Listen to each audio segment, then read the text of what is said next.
Do me a favor, please. You know that pesky fly that we had around here a couple of months ago? Yep.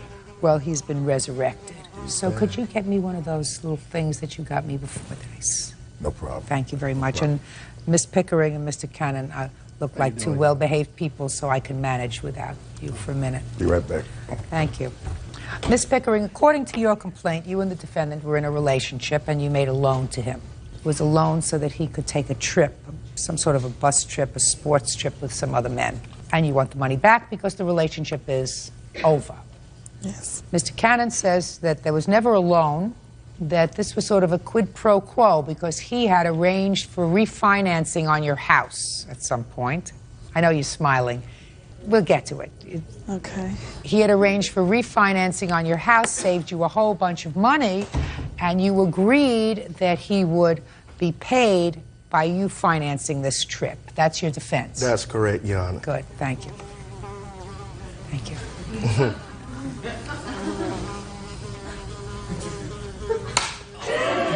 Thank you, miss. Yeah. I know it was on the lip. But I'll get it. Anyway, thank you. So, Ms. Pickering, were you and the defendant living together? No, Your Honor, we were not. We were dating. Objection. Listen to me. Listen. Don't interrupt her. Do you understand? You will have an opportunity to speak when she's finished. Yes, ma'am. Go. When I divorced my husband and moved back to South Carolina, Mr. Cannon was one of the people contracted to move my furniture back to South Carolina from Georgia. I was reintroduced to him at that time. We went to middle school together. Immediately after I returned, we began dating. But never lived together? Never lived together, but he spent most of the time with me. It was very, we talked about getting married.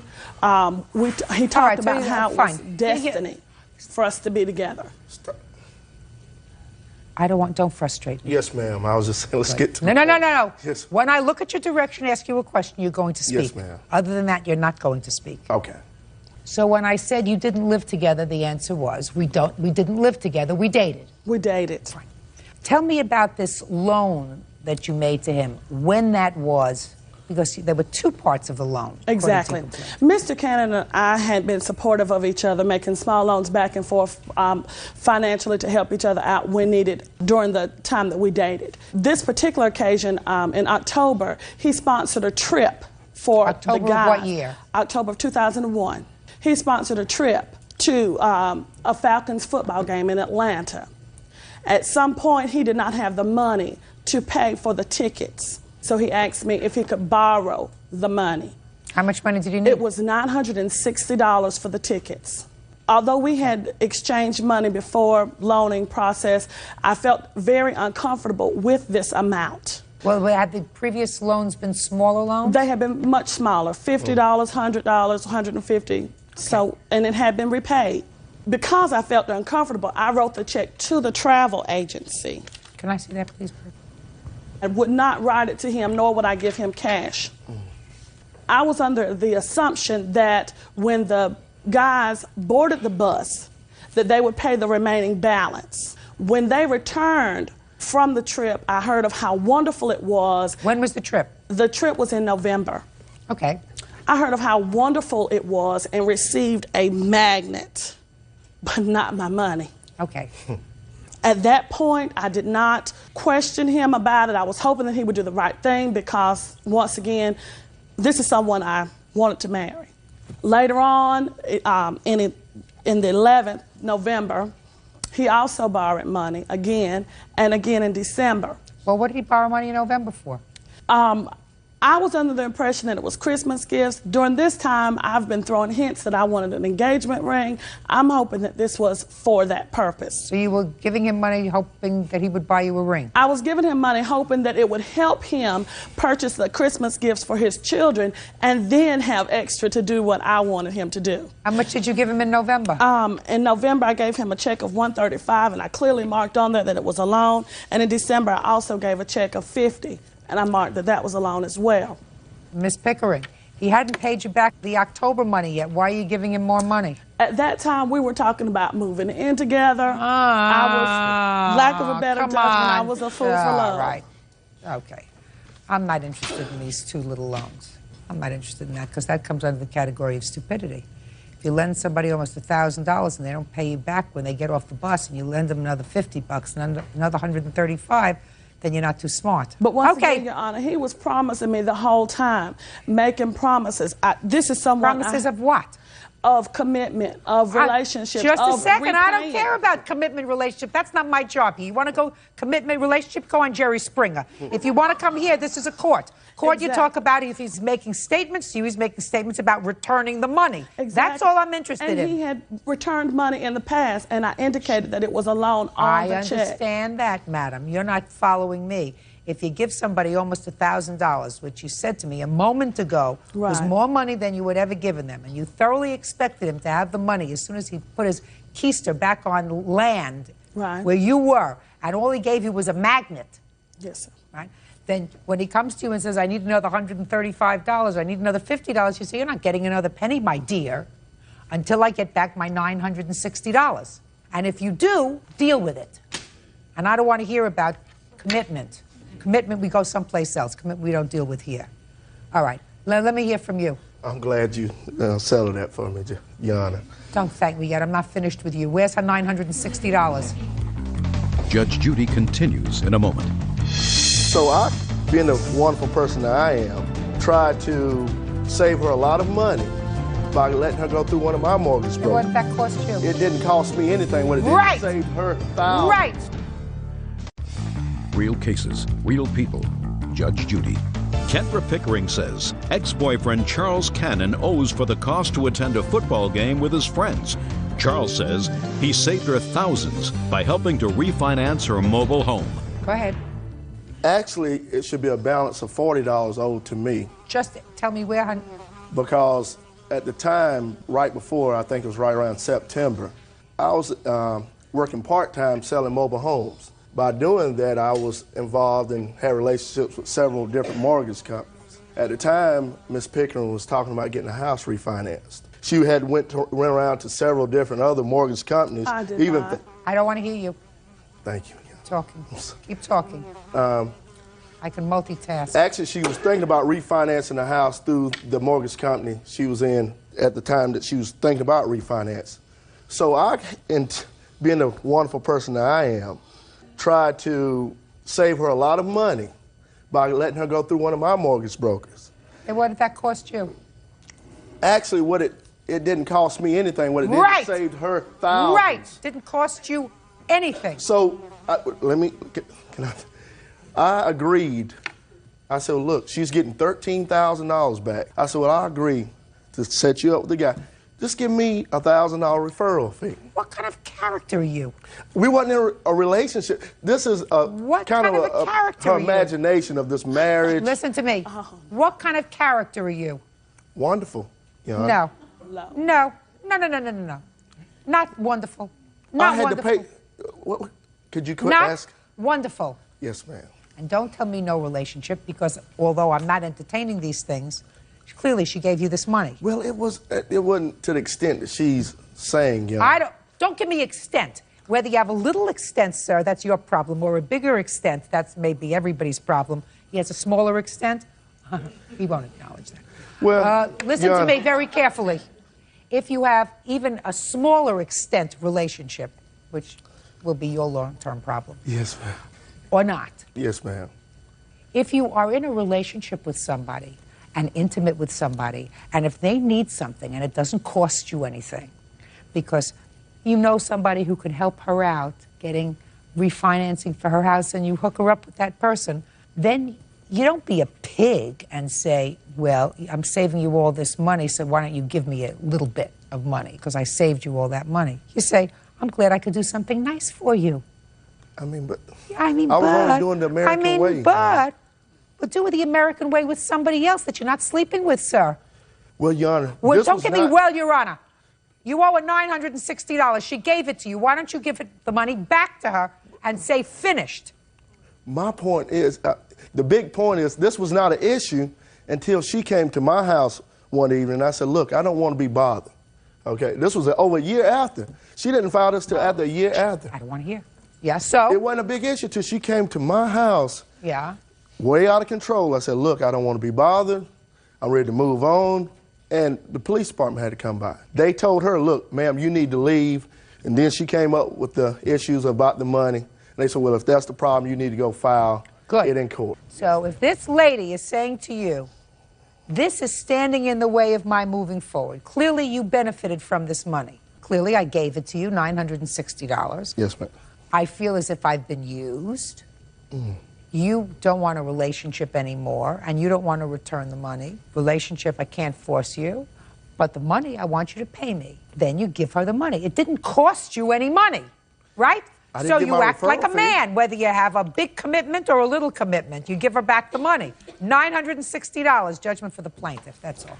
Parties are excused. You may step out. He knows that he's made promises of love, commitment, gave me a ring at Christmas, and now he denies all of this? It was spoken about. I'm just in awe at how he could lie. And now the next case. All parties in the matter of Oliveira versus Rodriguez. Step forward, please. Painter Alejandro Oliveira is suing his ex-girlfriend, machinist Evie Rodriguez, for the return of his belongings and for vandalizing his van. Mr. Oliveira, it is your claim that Miss Rodriguez, who used to be your girlfriend, vandalized your car and kept some of your property when she decided to terminate the relationship because she allegedly saw your vehicle in a motel, and she wasn't at the motel. She says she didn't touch your car, and you had plenty of time to get your property, and she doesn't have your property anymore. How long were you going out with her? About 2 years. Did you live together? Yes. And tell me when she vandalized your car.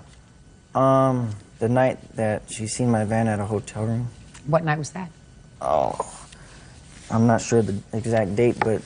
Better be sure, because if you're not sure, I can't hear your case. in the middle of July, I would say like July 15th. And where were you at the time that you observed her damaging your car? I was at my friend Jacob's house. Had you seen Miss Rodriguez at the motel? Did she try to get your attention? Yes. How did she try to get your attention, Mr. Oliveira? She was yelling out my name, come out, and asking me to come out, and I wouldn't come out. Okay, and you waited until she left? Yes. And what happened when you got to Jacob's house? I was gonna stay the night there, and then She thought that would be a good idea. yeah. I heard some things going on outside, and the same thing, pounding on the door, telling me to come outside. I wouldn't come outside, so then... Why not? Because I didn't want to deal with this girl. And she started bashing my windshield and my back window. You have photographs? No, I don't. Why not? I just didn't even think about doing that. So why are you thinking about suing her now? Because she took some personal belongings when we lived together, and just, I wanted them back. She wouldn't give them back, so... Like what? Couches, living room set, clothes. You lived together for 2 years, sir. Are these things that you purchased when you were living together? No, I had them prior. When, for the first time, did you ask her for this property? After we separated, and... Well, you separated, I assume, on July 15th. Sure. Yeah. The day after, I'm gonna go get my stuff. She had already locked the doors. Then one day after that incident, she had threw all my things outside and said I better go and get them before somebody takes them. Real cases, real people. Judge Judy. Alejandro Oliveira says ex-girlfriend Evie Rodriguez won't return his personal property. Why didn't you go over there? I was just drinking and I didn't want to drive, so I waited till the next day. Oh, and what happened to all your stuff? They were there, and I took the things I can, like small things, but I couldn't carry couches and the bigger things by myself, so I just waited. Yeah. And I told her to put the stuff back inside, and she refused to. Then she said they got stolen, but I know she took them because I seen them at her sister's house when I peeped through a window. So the couches in her sister's house? Yeah. Does your sister have his couches? No. No? Who has his couches? I told different people that there's stuff outside. If you want it, go get it. Good. Well, that's good. So they took him. Yeah. They came and they took it. Yeah. Did you bust his windows on his car? No. You didn't bust You had a right to. You had a right to, in your own mind, I'm sure you thought, right? I'm not the kind of person to do that, so. Well, what I don't understand, Mr. Oliveira, is that if somebody vandalized my car like that and you want them to pay for it and you want to bring a lawsuit, you take a photograph of what the car looks like. True, but at the time it happened, I didn't even think about taking it to court, you know. So what do you want me to do? Actually, I just want to get my couches back, and she doesn't hasn't. have your couches. She does have them. No. She told somebody, she put your couches out along with all the other property. You said you came by, you didn't come by that night because you'd been drinking. You came by the next day, you took some of the things that you wanted. She says, she called all of her friends and says, there's a bunch of junk outside. If you want to come and get it, you come and get it. Maybe her sister wanted the junky couches. She came and got the couches. She has no right to give things away. That's not hers anyway, so Yeah? she shouldn't have did that in the first place. That's not right. Just a second. You shouldn't have given away the couches if you gave them away. I'm telling you, she shouldn't have. What were you doing at the motel? Just partying, whatever. Really? The night before, this happened on the 15th of July. On the 14th of July, where were you? I was there at the apartment where we lived at. Yeah. Did you have dinner together that night? Sure. Do you have children? Nope. Do you have children? I have one. How old is your child? He's 12. Does he live with you? Yes. Oh, I have 2 children, but not with her. So you have 2 children? Yes, I do. I thought you Oh. meant if I had some No, with her. no. Not with her. No. And not with the person you were in the motel with, I assume. No. Judge Judy continues in a moment. So, did you tell Miss Rodriguez that you were going to spend an evening in a motel with somebody on the 15th? Nope. Why not? We were having troubles at the time. We were breaking up. Really? So- When did you tell her that? I never told her. It just things were happening. Mr. Oliveira, you have no pictures of your car vandalized. So I can't tell, A, if it was vandalized at all, and B, whether she did it. She did do it. I just thought she would come up to it and say that she did because she knows She's she not. did. And as far as your property is concerned, she called you and said to you, oh, by the way, you still living in the same apartment or the No. same house? I moved out. And you didn't move back into that place, did you? No. Where did you go to live? At my friend's house or the night that At she came and Jacob's broke in. house? Yes. You still living there at Jacob's? Yes, No, you're not, Mr. Oliveira? I am. Full time. What do you mean full-time, Mom? You sleep there all the time? Yeah. Every night? That's where I'm staying at now. Uh-huh, right. So you paying any rent to Jacob? It's not, well, it's not actually his house. It's his mother's house. But Oh, really? yes. So you have your own room there? I sleep on the couch or if Oh, nobody... just a minute. So she has a couch. She has a couch. So where are you going to put these couches when you get them? I can put them at my mom's or wherever in storage. Oh, well, you don't have any couches anymore, Mr. Oliveira. I know. Case is dismissed. Her sister has- Goodbye.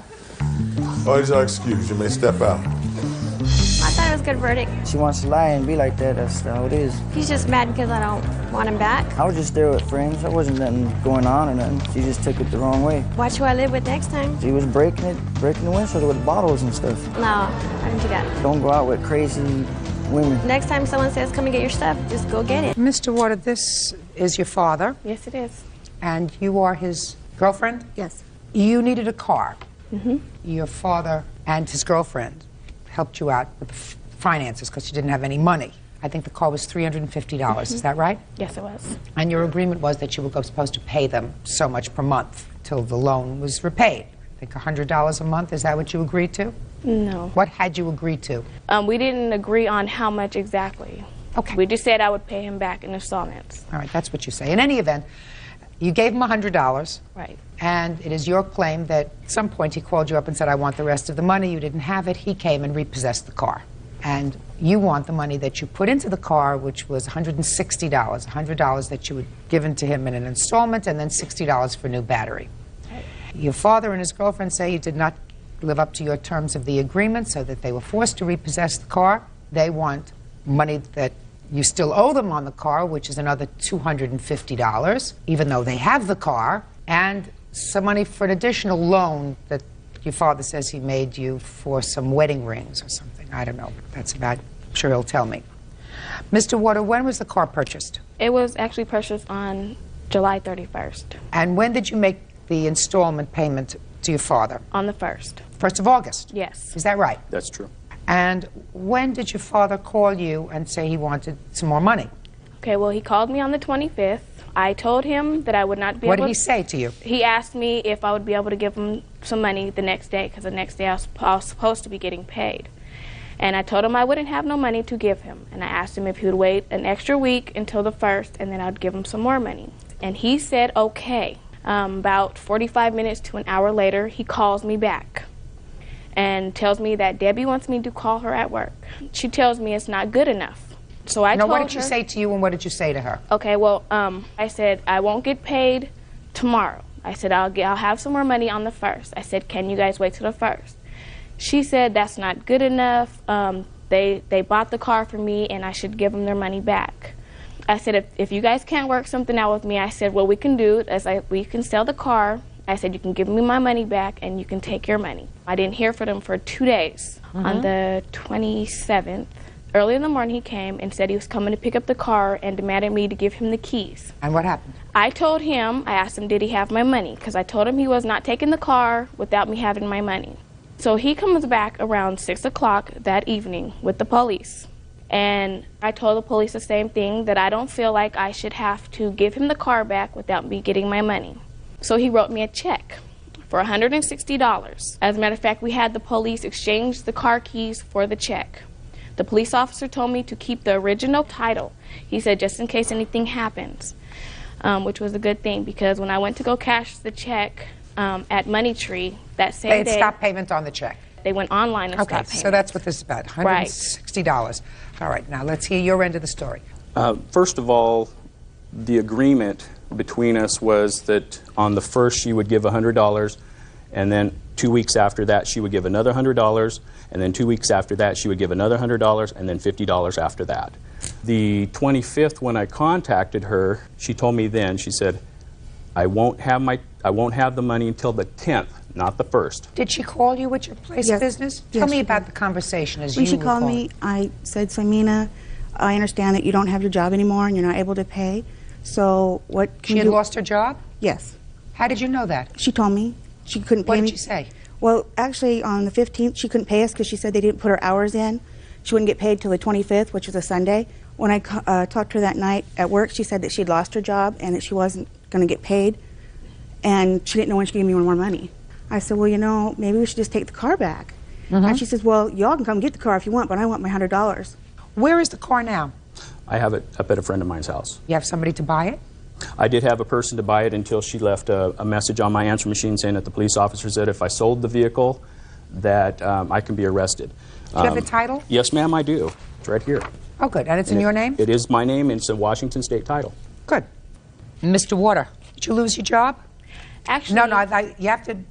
No, not actually, I did not lose my job. Listen to me, because that's very easy. That's just a phone call that I have to make. Right. So it's very easy. So I'm going to start again.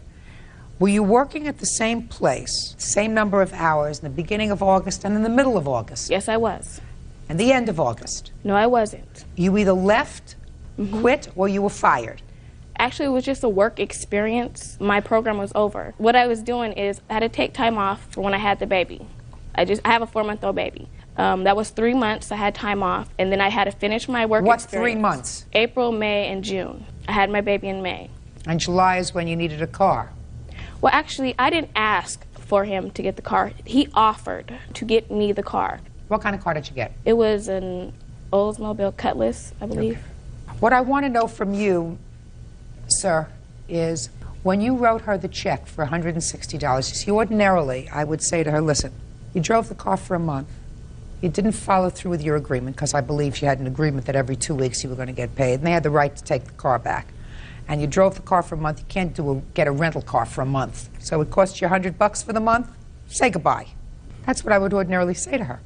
But you gave her a check for $160 and then stopped payment on the check. Yes, ma'am. Explain to me why, sir. Because when we did arrive there, actually... Police would not give you the car unless you gave her the check. No, ma'am. I'm the one that actually called the police because I told them that I knew that there would be an altercation. One of the police officers went with me with the paperwork. Talk to me about this $160. Why did you give her the check? Just tell me. Because she started calling me names, In order for the police officers to get on about their business, in order for me to get the vehicle, which was already mine, I agreed, the police officer and I talked about it, and I said, here, I can write her a check and I will put a stop pay. The reason why... Oh, no. The reason why I don't believe you said that to the police officer. Yes, ma'am, I did. Let me see a police report that says that. They did not do a report. Judge Judy continues in a moment.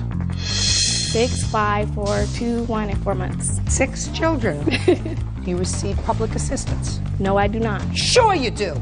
And later today, the squirrel had relieved himself on my microwave, ate up plants, chewed through a maple syrup bottle. I have pictures of the squirrel. Real cases, real people. Judge Judy. Simina DeWater says her father, Simon DeWater, and his common-law wife, Debbie DeWater, repossessed her car. Simon says his daughter had it coming. See, the problem is, she believes she has a claim to a certain part of this car because she had, in fact, invested a certain amount of money in it. She's all wrong. Okay. Listen to me. She's all wrong, sir. Yes, sir. Yes, ma'am, I understand. However, once you give her a check in order to resolve a dispute, and she accepts it and relinquishes physical custody of that car, relying on the fact that you have reached an agreement, you can't say, now I'm going to stop payment on the check. But you cannot do that. You cannot give her something. She gave up something in reliance on it and then stopped payment on the check. So she's entitled to that $160. Now, quiet, you're entitled to nothing on your claim for the rest of the money she owes you because you have the title to the car and you're going to sell the car. Put your hand down. So far, anything that you're entitled to, you got. Do you understand? Yes. I'm telling you, but for the fact he gave you this check, you would be entitled to Zippo, goose egg, nothing. Right. Now, let's go over to this loan, alleged loan for wedding rings, because that's the only thing I want to hear about now. Okay. Not entitled to any more money for the car. You got the car, keep it, sell it, do whatever you want with it. Okay. What had happened was she was telling me that she was supposed to be getting married in July.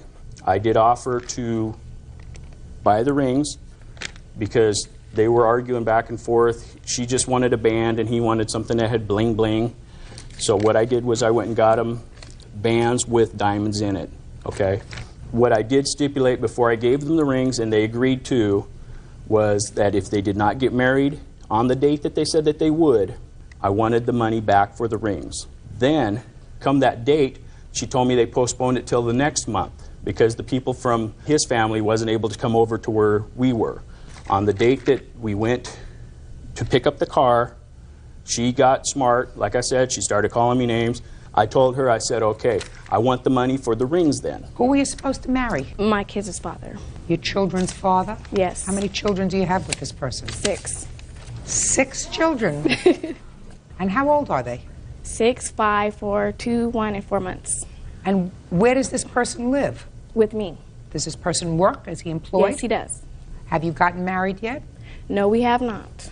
Do you receive public assistance? No, I do not. Sure you do. No, I do not. I terminated. When did you terminate it? I terminated it last month. Oh, just last month? Yes, I did, because I got a full-time job now. So for 6 years, the guy's living with you, you make 6 babies with him, collect welfare. That's a very good reason not to get married. If you get married, all that stops. No, actually, he's on it. He was on it. Yes. Who's on your budget? Yes, he is. And he was working the whole time. Since we've been together, he's been the one working. You have to understand something, Mr. DeWater. Your daughter and the father of her children, you understand, were involved in a little bit of shenanigans with the state and money. How old are you? 23. 23, 6 kids. You know her judgment is 0. You wanted her to get married. You bought the rings. Stupid! Stupid. Don't lend her any more money. You're not. Good. Goodbye. Parties are excused. You may step out. It was a refusal to pay. It wasn't saying I didn't have the money and I can't pay you till, a certain date. It was just a refusal to pay. They offered. I didn't ask them to get it for me. So that's their loss. And now the next case. All parties in the matter of Eddington versus Hammond, step forward, please. Gas station manager Tracy Eddington is suing her former landlords, Michael Hammond Sr. and his son Michael Jr. for the cost of a motel room and property damage caused by a squirrel. Miss Eddington, the defendant is your landlord, Who's the landlord? I am, Your Honor. And who are you, sir? I'm the manager of the business. We have apartments throughout town. It is your claim that because you detected that there was someone else living in your apartment, or something else living in your apartment that wasn't paying rent. You heard the scratching through walls. You didn't know exactly what it was. You called one of these two gentlemen. Nothing was done, according to you. And as it turned out, it was a squirrel that eventually found its way into your apartment, caused a great deal of damage. You want to be reimbursed for the damage that this unauthorized tenant did to your kitchen and other parts of your house, as well as the motel stay. How long have you been a tenant of the defendants? A little over 3 years. Ms. Eddington pay her rent on time? No complaint with it. So it's been fine? It's been fine. Great. When did you start to hear this little critter in your apartment? It was March 12th of 2002. I was sitting at my table, and I heard something in the kitchen. I thought it was my two cats. Stop playing with paper, I can't hear. Until they walked past me, and the noise still continued. And that's when I got up to see the squirrel run across my feet and back down in the basement. So the little thing actually went across your feet? Mm-hmm. What did you do? I got on the phone and called Mike Jr. and told him that I saw a squirrel in the kitchen, and he told me that they had a boiler out at a different facility and that he would get someone there as soon as he could. When was as soon as he could? March 18th, almost a week later. The squirrel came in on Tuesday. That Friday, I came home to plants all over the place, food, clothing. The squirrel had relieved himself on my microwave, ate up plants, chewed through a maple syrup bottle. I have pictures of the squirrel. I have dead and alive pictures of the squirrel. How'd you get pictures of the thing when it was alive? Well, I called someone and they told me what to do to try and get him out of the apartment. They said to take peanut butter and put it on bread and leave little trails for him. And he went for the bread, but he went back under the stove each time with his food. So I was able to grab my camera off the table and take a picture of him. Is this a squirrel in a box? That's the dead squirrel. I'm not quite sure how he died. How did he die?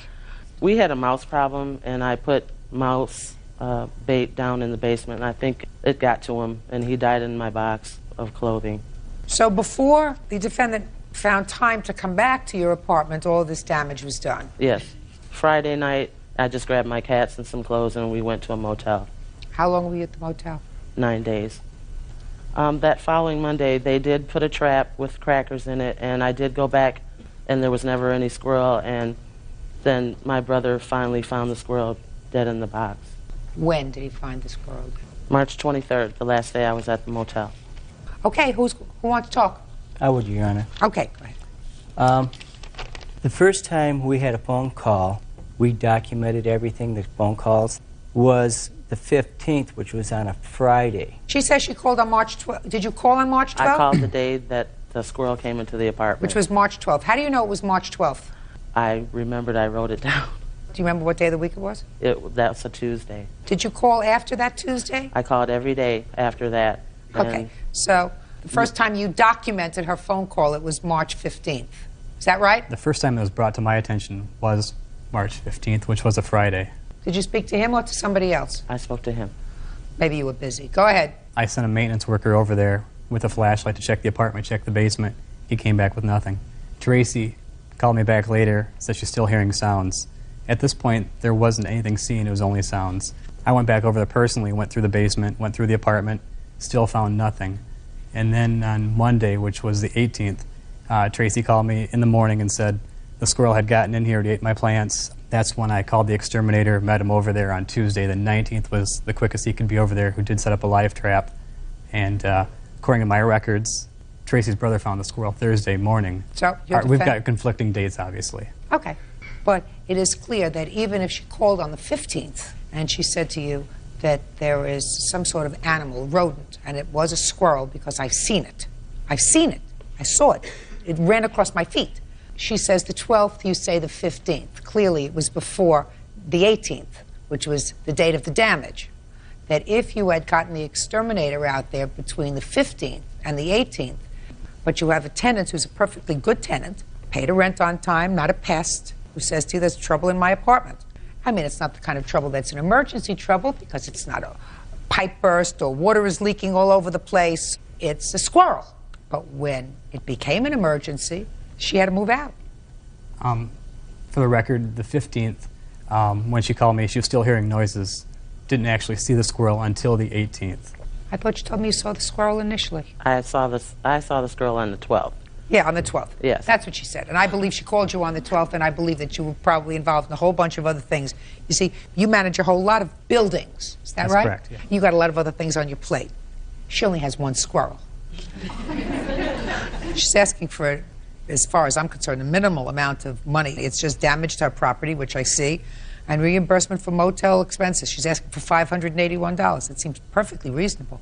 That's it. Judgment for the plaintiff in the amount of $581. That's all. Parties are excused. You may step out. There's conflicting dates. It was a danger to me and my cats, and it just wasn't taken seriously. From the first phone call forward, we wrote the time and dates down. I felt unsafe. We were there on time and time. Make sure all your holes are patched up in your house. You may be seated. Ladies, have seats, please.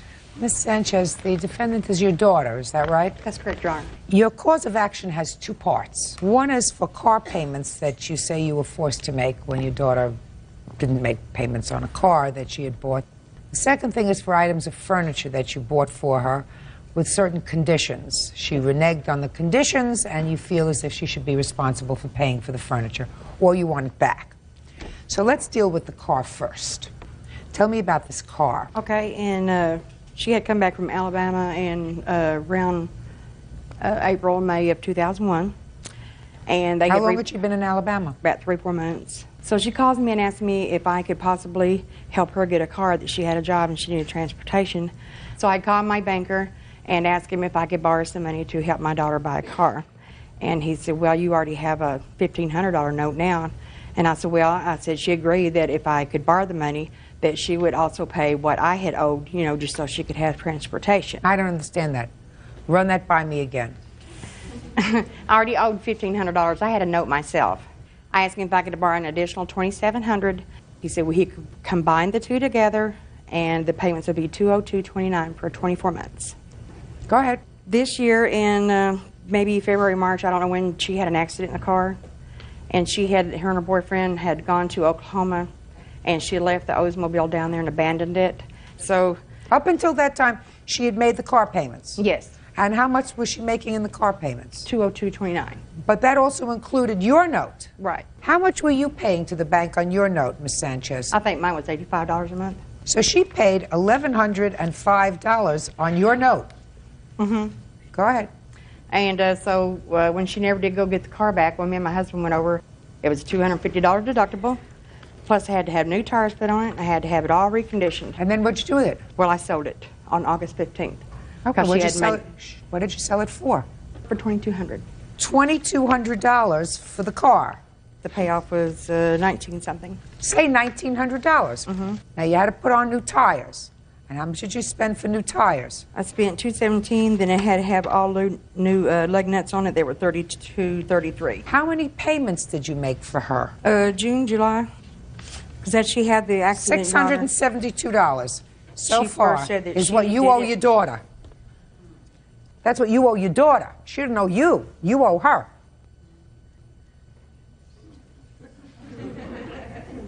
Now tell me about the furniture. Okay, she has called me. She has been to my house already 4 times this year. She's always got an excuse that her and her boyfriend are fighting and all that. And the time before last that she called, she said that he said he loved her, but he couldn't stand her kids. And so she called me crying and asked me if she could come home. And she did. And she promised she wouldn't go back, but she did. So this last time that she came, I told her that I would help her any way that I could. And I had just refinanced my home, and I was going to have some extra money. And I told her, I said, that I will help you get set up in an apartment. I will pay the deposit. I will help you get the furniture that you need to set it up for you and the boys if you're willing to stay here in Gainesville and not go back to him. Oh, I'm not going back, Mom, I promise. So I bought her a sofa and love seat. There was a TV and VCR that was bought. I paid $150 down deposit on the apartment for her. I have all the stuff here. And then she went back to the boyfriend? Yes, she did. So how long did she stay in the apartment that you lived in? She never moved in, Your Honor. She went and got the cashier's check and cashed it back in for the money. Did you cash the check that your mother gave you for a down payment on an apartment? No, I put the deposit. What cash did your mother give you for the apartment? She didn't give me any cash. I put the deposit. I have the receipt. It's in my name and everything. Did you Yes, give her money? I wrote her a check, Your Honor, for $150 cash because they wouldn't take a personal check at the apartment complex. I gave her a $150 check. She went to the bank, and while she's in the bank, she filled it out into her name so that way she could get it back. I believe your mother.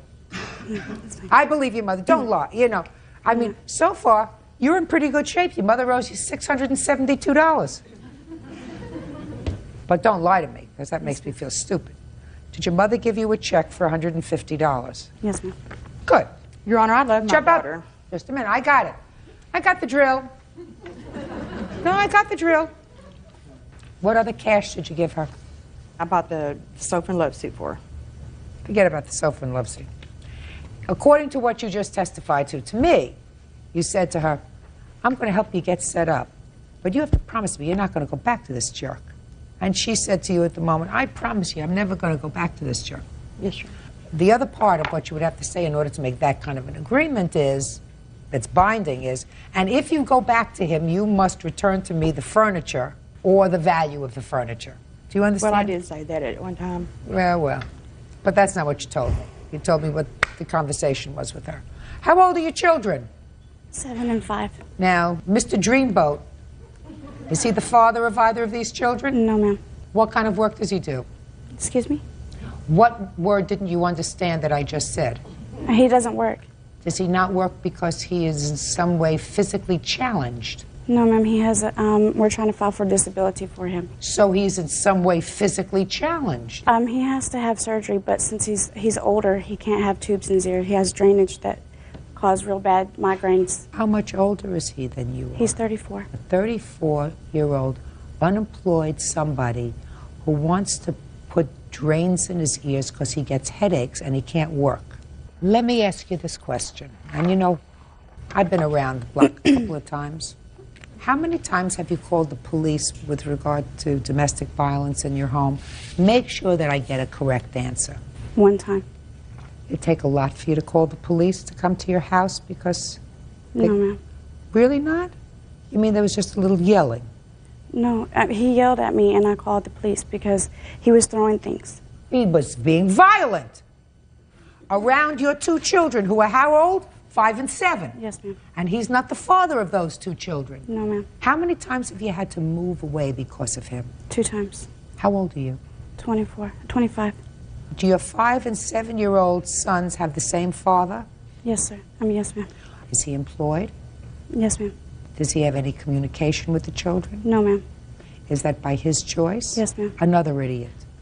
So now you're 24, 25, and have chosen 2 losers that I know about.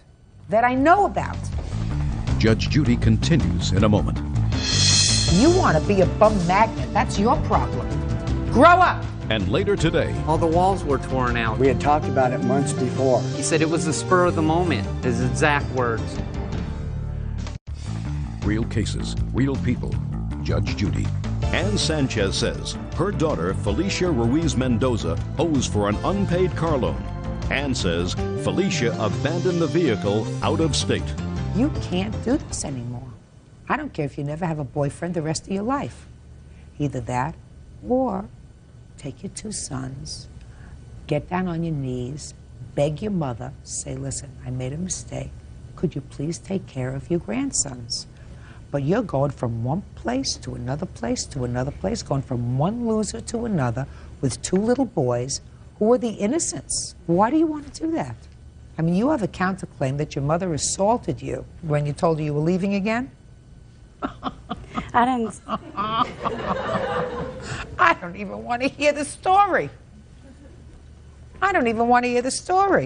It's a good thing you got a hair left in your head.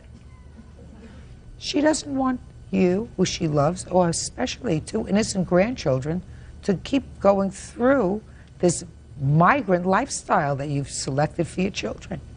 It's terrible. You made car payments on the car for a year, $200 a month? That's part of your counterclaim.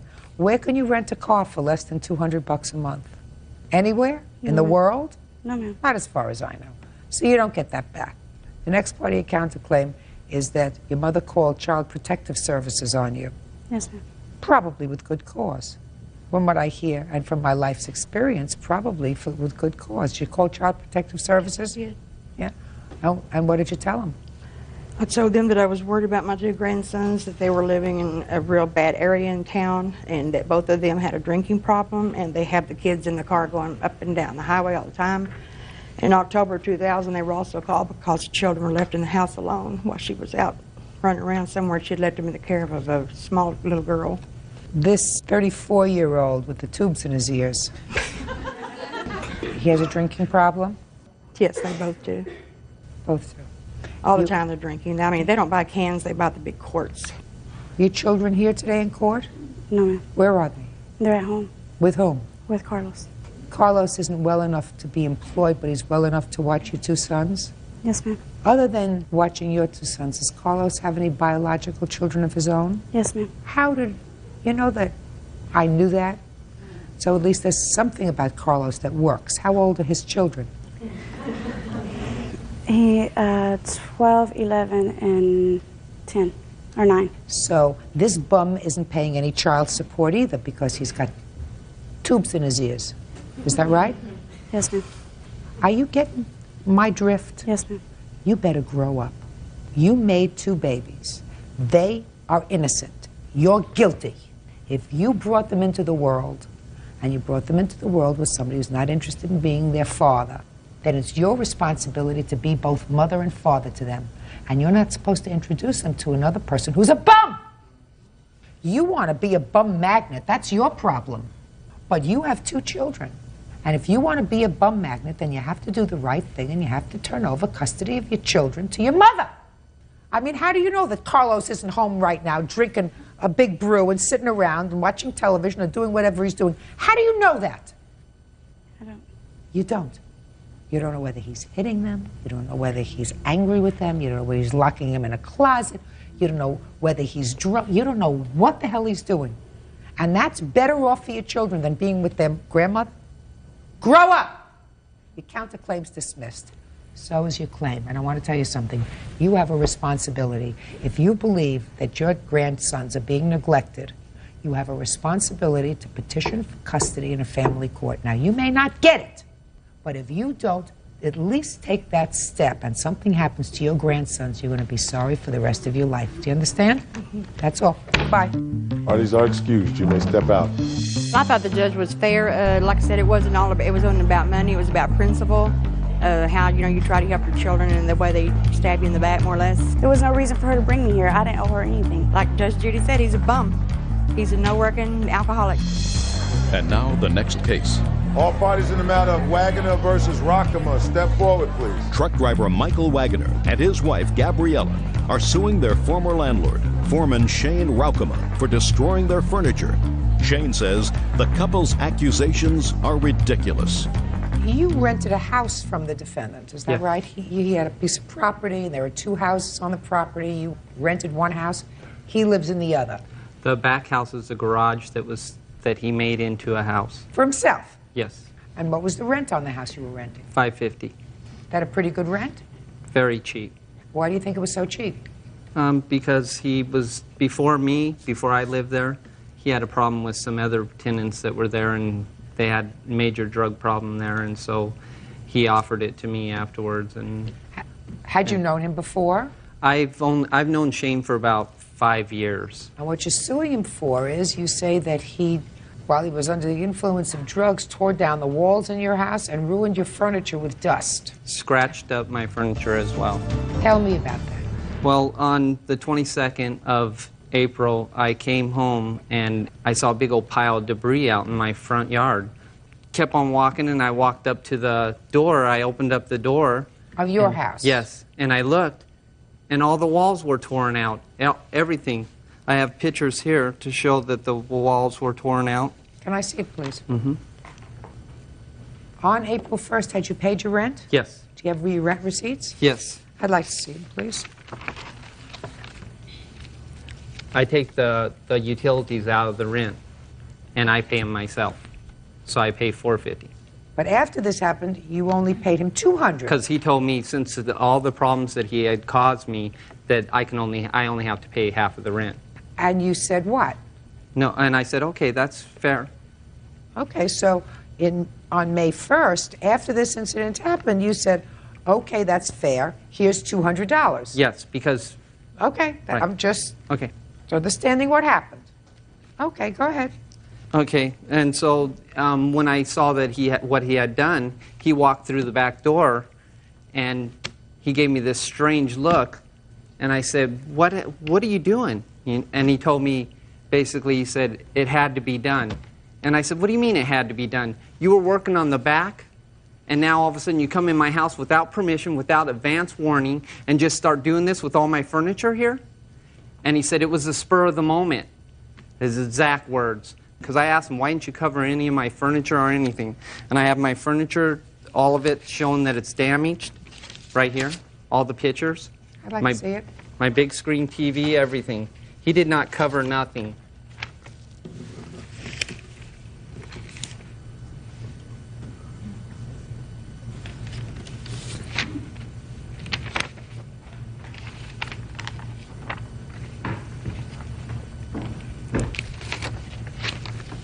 Okay, now I'm ready to hear you. Go ahead, sir. Okay. I told the... Look at me. Don't look down. Okay. Look at me. I told the plaintiff that I was going to remove the wall from the kitchen to the living room and have some kitchen cabinets made up and do some light demo. We had talked about it months before. When, immediately prior to April 22nd, did you notify him that you were coming in? Did you talk to him on April 21st? No, it was 2 weeks prior to that, Your Honor, because I went to Colorado to see my mother. And before I went, I talked to him about it in his kitchen. Fine. Now you get back. Yes. And you decide to do it on the 22nd. Now, the last time you spoke to him about it was before you went to your mother's. Is that right? Yes. When did you finish that job? I did not finish the job because the cabinets had to be measured after the wall was down. So the guy had to come in and take measurements. And by that time, he was gone. So what you're telling me, sir, is first you knocked down all the walls and then somebody was coming to take Not down all measurements? the walls. I knocked some of the plaster off the front wall, and that's what you see there. Why in the last 6 months have you not completed the house? Because I don't need to go fast anymore. We agreed that if he stayed in the house while I was doing the demo, I would do sections at a time and complete them. Sir, I don't believe a word that comes out of your mouth. I don't believe a word that comes out of your mouth. When somebody does work on a kitchen, first they have somebody come in and take measurements. They plan it out. What they don't do is they don't take down all the walls and then say, now I'm going to get somebody to come in, and now they're going to take measurements. Your problem, Mr. and Mrs. Wagoner, is that you accepted a resolution of this problem. That's not true, Your Honor. You let me finish. If you had said, I'm going to pay you your rent, I'm not accepting $200 for the damage that you did, then I would say to you, you have a claim. But when you accept a settlement, which is what you did, you're still stuck, but there's one thing that you're not stuck for, and you're not stuck for the fact that he trespassed on your property because you paid April's rent. And he has no right to come into your property without giving you adequate notice, which you did not do. Because the fact that you may have said to him, if I believed you, which I don't, listen, I want to do some demolition and some light work in the house. And people who live 2 feet away from you couldn't come in and say, listen, can you get your stuff together because I'm coming in tomorrow or in 2 days to fix it. I don't believe that. You had no business being there. Judgment for the plaintiff for $2,000. That's all. Step out. Parties are excused. You may step out. Drugs had something to do with it. That's him. He's got the record. I think that he uses speed. He's there for pot sales. He told me it's spur of the moment, and I think that speed is what played a big role in that. We could have settled this like men, off court. I told him I was going to pay everything, but he had to go $5,000 for dust. Come on. Mr. Sanzano, you and the defendant had a relationship, an on-again, off-again one, according to your complaint, for some period of time. During that time, you moved in together, perhaps once or twice. You claimed that you furnished the apartment. She had you thrown out of the apartment. She kept the furniture. You want the furniture back or its value. That's what your claim is. Yes, ma'am. The defendant said that the furniture was purchased as a couple, and she is counterclaiming for a car that you allegedly took that belonged to her and for assaulting her 5-year-old son. Yes, ma'am. Okay. So let's have the story of the furniture first, because that's your claim. Over about a year and a half ago, I met Lisa. We got into a relationship. We moved into an apartment after 6 months. At that time, I had a lot of furnishings. I had, electronics, and I had, quite a bit of furniture.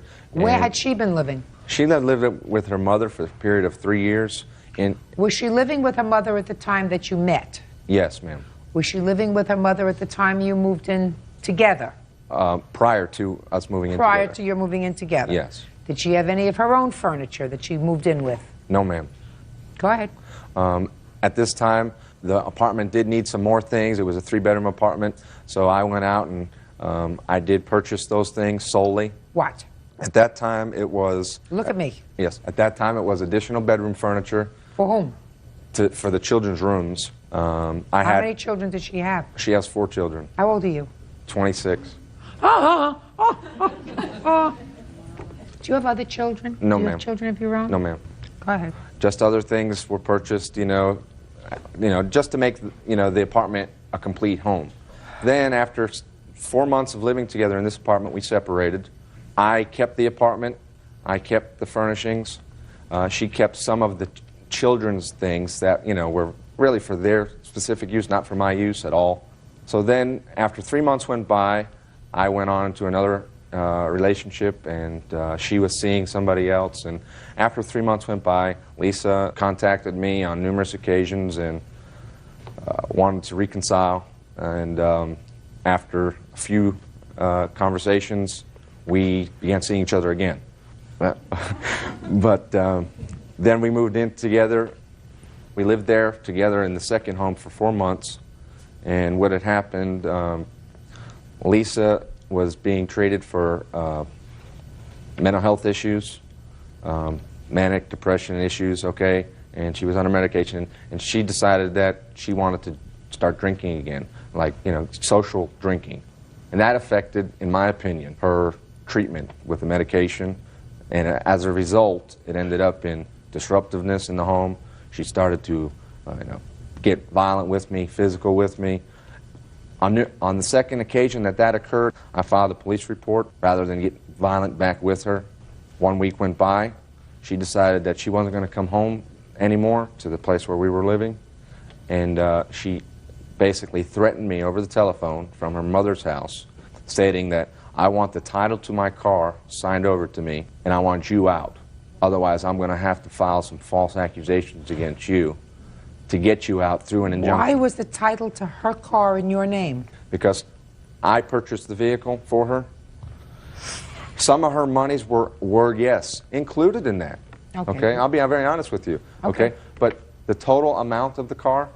You put in some money. Yes, for the car purpose. All right. How much was the car? The car was $900. And how much did you put in? I put in $450.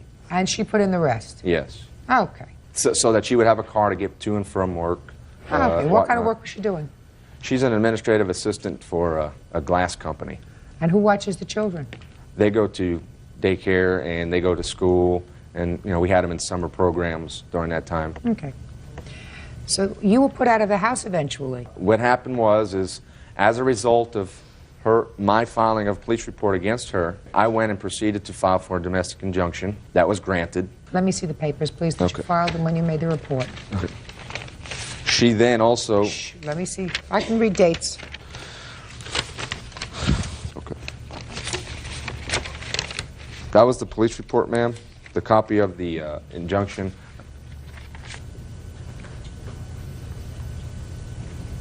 All right.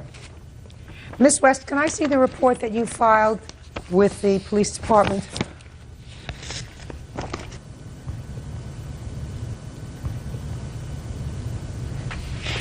That's it. Judge, may I say something? Yes. Okay. To conclude the story, a week later, she did file such paperwork, which was out of due vindictiveness. Listen to me, sir. Yes. You filed your police report on the 19th, according to the one you gave me. Yes. But you actually had the police come out on the 13th. Yes. Interesting enough. Very good. So you did call the police on the 13th. Yes. And I read what it said here, which says that when the police got there, you lost your temper and you were throwing things around the house. Is that right? No, ma'am, I wasn't throwing things Yes, you around were. the house. Yes, you were. I was placing them on the floor because he's OCD, and I knew it would drive him crazy. There was nothing broke. There was nothing thrown in that He's house. got OCD, so you were driving him crazy. What kind of medication do you take? I've been released from the doctor, and I don't take it anymore. What but kind I of was- medication were you I taking on the was 13th taking of July? Effexor. And how long had you been on that medication? 2 months. And during the time that you were taking that medication, I assume that your doctor, who is licensed to practice medicine in the state of Florida, told you that you were not to have anything of an alcoholic nature to drink. Is that correct? Yes, ma'am. And you were, in fact, drinking that night? I had 1 beer. I don't care whether you had 1 beer or whether you had a sip. You were drinking in violation of the doctor's direction. Is that right? Yes, ma'am. And you were taking that medication for, let's call it, mood swings. Yes, ma'am. Is that right? Yes, ma'am. Okay. And that the house was in a state of disarray, and that the plaintiff called the police and said, listen, I don't want her arrested, I just want things to calm down. Exactly. And the police came. That was on the 13th. All right. Then we have you reporting to the police on the 19th of July that an incident occurred on the 17th of July. That's after he made his report. Now, let's see. Now I'm reading what that says. So I like to read all these reports, Bert. You know why? And you got to read the dates. Very important to tell a story. But you know that already. You knew that. I've learned from the best. Judge Judy continues in a moment. He assaulted your son, hit him with a belt? Is that right? How many times have you done that? I've never left a bruise on any of my children. Not ever. Get out of my sight. And later today, After I made a comment about his socks, telling him that his socks were dirty, he looked at me and he said, watch out now. Watch what happens to you now. Real cases, real people. Judge Judy. Anthony Sanzano says ex-girlfriend Lisa West won't return his furniture. Lisa says Anthony beat her 5-year-old son with a belt. Mr. Sanzano, I want you to listen to me very, very carefully, sir. Did you ever hit any of Miss West's children? Look at me. Answer the question. Before I go further. And I will go further, so you might as well just get it all out now. I have spanked the children at some point or another during the period of the year and a half. And did you ever, when you spanked the children, spank them with a belt? No. Did you ever spank the children with any object? Look at me. Very, very careful. No. Be very careful. No, ma'am. That I don't believe. Okay. That I don't believe. So let's go back again. And I'm going to give you an opportunity to redeem yourself, sir. Did you ever spank the children with an object? I may have used a belt on 1 or 2 occasions. Listen. So does Miss West. Mr. Sanzano, there isn't a question in my mind that Miss West has hit her children. In fact, she kind of like showed me how we should discipline the children, because I'm new to this Mr. parental Sanzano, thing. Yeah. there isn't a question in my mind that Miss West has beat her children. Okay. She knows it, and I know it. I feel sorry for these 4 children. I don't know where they are now. Where are they? They're with my best friend. Best friend that's with somebody you live with? Yes, he's a roommate. New boyfriend. Hmm? New boyfriend. He's not my boyfriend. It's the same man she saw the first time we separated. Mr. Sanzano, we're talking here about some furniture? Mr. Sanzano, I want you to speak to me, sir. We're talking here about some furniture. Yes, ma'am. Miss West got possession of the home that we both jointly had assets in. She's still living there. Yes, ma'am. And some other guy is sitting on the couch that you bought, and some other guy is sitting in the chair that... Yes, ma'am. Sitting on some of your mother's stuff. Yes, ma'am. And the children are sleeping in the beds that you bought. Yes, that's... And you're 26 years old. Yes, ma'am. And you got out scot-free. Yes, ma'am. You didn't have a baby with her, right? No, ma'am. This is what if I could make an order, this is what it would be. That you step back 2 steps, you get down on your knees, and you kiss the ground, and you look up and you say, thank God, and you walk out of here. Mr. Sanzano, I'm going to tell you a couple of things, sir. You lived with this lady, and there's no way that I'm going to go and figure out which toaster belongs to who, and who paid for a couch, and who didn't. You decided to live with her twice without benefit of marriage. We don't have a court for people who live together. She had you thrown out of the apartment. She had you thrown out of the apartment for, at that time, good reason. You used excessive corporal punishment on one of her children. I was not arrested nor charged. I don't care whether you were arrested or charged. You used excessive corporal punishment on one of her children. That's not your place. You are not related to them. Even if you're related to them, you can't use excessive corporal punishment. One day, she's going to have her children removed from her custody. That's what's going to happen. If she uses excessive corporal punishment on her children and leaves her children with people who she shouldn't, eventually her children will either grow up to hate her or they'll be removed. But you're 26 years old. This is a lady who has 4 children. She's had a life experience. She has certain psychological problems. She's on medication. She's not handling the medication well. Just listen to this. She's not handling it well because she does things she's not supposed to do. She drinks and she takes the medication. You're 26, getting to be fully cooked, getting there. Right now, all you're out is a sofa. That's it, a sofa and maybe a VCR. You're not paying child support for the next 21 years. Do you understand? Yes, ma'am. Step back, kiss the ground, and say thank God. Now, you're suing him for a car that maybe you put in most of the money for. Is that right? Is that right? Yes, ma'am. You got all the furniture. In the house. Shh. Not the house. You didn't buy her a house. You rented an apartment. You got the furniture. Consider yourself lucky. You got a house full of furniture, a lot of which he bought. So what do you expect? You expect the money back from your car? Of course not. He assaulted your son, hit him with a belt? Is that right? How many times have you done that? I've never left a bruise on any of my children. Not ever. Get out of my sight. Your case is dismissed and so is your counterclaim. Parties are excused. You may step out. He's controlled my life for 2 years. Somebody had to take head of the household, and so I did. Make sure you know people before you fall in love with them and trust them. The woman I met was unstable from the start. It's over. I can walk away. It's done. And now the next case. All parties in the matter of Boncheva versus Lohorn. Step forward, please. 17-year-old Petya Boncheva is suing 23-year-old welder Larry Lohorn for keying Petya's car. Larry is denying the charge. All right, this is not going to take long, Bird. Don't get too comfortable. According to your complaint, you knew the defendant. Whether you liked him or he liked you, I quite frankly don't care whether you were friends or not, but according to your complaint, you were at somebody else's house. You walked into the house, he's sitting there with his shoes off, and you commented that he had dirty socks, which irritated him. The next thing you knew, you went outside, so you saw that somebody had keyed your car, and you say it was the defendant. He says, you did comment about his dirty socks, but he didn't key your car. Correct. Is that right? That is correct, Your Honor. I probably think you keyed her car. Just watching you, watching your body language. I'm really smart when it comes to that. I think you did do that, but it, see what I mean? Yes.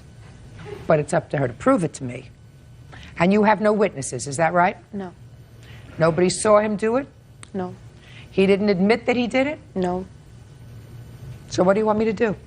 Well, he actually did say that he was going to do something to my car, and the night that... Your Honor? Don't speak until I speak to you. Yes. The night that he keyed my car, we were over at my friend Keith's house. Don't give me the whole story. I want to know. He said he was going to key your car. When did he say he was going to do something After I made a comment about his socks, telling him that his socks were dirty, he looked at me and he said, well, you really shouldn't make comments to people that know what kind of car you drive. So I said, you don't even know what kind of car I drive. And he reminded me how we met and the night he'd seen my car. So I was like, okay, you know, he knows my car. Then right after he made a comment, he said, well, you better watch out now. Watch what happens to you now. So you have pretty good reason to think that it was him, right? Yeah. But you understand that in court you have to have proof. Yeah, well, actually, I did call the Clinton Township Police Department. We did make a report about it. I was in there for not more than a half an hour. And after he made a comment, he went outside for 5 minutes and you know, he came back, he just looked at me and smiled. So my friend Keith said, well, let's go look at your car. You know, maybe he did do something to it. So me and him walked outside and seen my car was keyed. Right after he was out there for 5 minutes, came back, and, you know, we went outside. So what did the police tell you when you reported it? They told me to make a report about it, take him to court because... They couldn't do anything about it because you had no witnesses. They couldn't arrest him. No. Now you want to say something? Yes, I do, Your Honor. What she was failing to mention at first is that she was kind of upset with me in the beginning, before all this even started, because like when we initially met. I don't care. Okay. Get to her car. Okay, when I got to the apartment and she started saying this stuff to me. About your dirty socks. Yes. And about your hygiene. Yes, I kind of got aggravated, so I kind of went outside. My witness, Sam, and another girl were outside. They were talking. I went out there to use the phone because we had gotten the argument. I called my girlfriend to come pick me up because I didn't want to sit here and argue with a 16-year-old about something as petty as like dirty socks. So I called him. We came up back to Sam came up first, and I came up later with Laura. Sir, Actually, Mr. he's lying, Lawhorn, Your Honor. I don't want to hear you. I don't want to hear you. Okay. Unless you're going to tell me, Judge, I'm going to fess up. Either I keyed her car, or my friend keyed her car, or I saw somebody key her car. I don't want to hear all your other nonsense. Do you understand? Yes. Did you key her car? No, Your Honor. Do you know who did? I have no idea. You have no idea? No. Right. You have no proof that he keyed your car. You have no witnesses. He didn't make a confession. Do you understand? I can't find that he keyed your car. He might have, or he might have, or somebody else that was outside might have. He may have given them the key to key your car. You have no proof. But he said he was going to do something to my car. So, and I was in there for not more than a half an hour, and we walked outside as soon as she came in, and my car was keyed. No, Sam was not outside with him when he went outside. Neither was Laura. They were all in the apartment with us. Well, they weren't. They were Listen all to in me. there. So he went outside alone. You have no proof that he keyed your car. Not sufficient in court, anyway.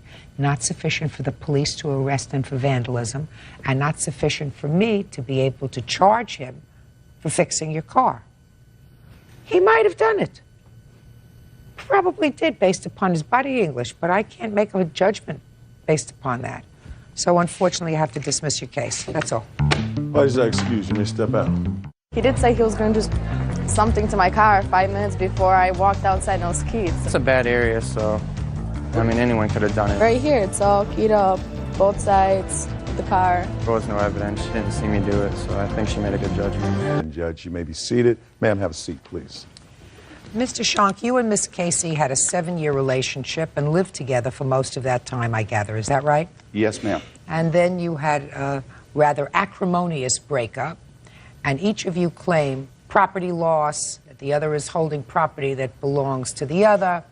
You claim, in addition, that she filed false police reports about you, indicating that you had assaulted and threatened her, which caused you loss of business and income. So I want you to tell me exactly what it is that you are complaining about, that she owes you.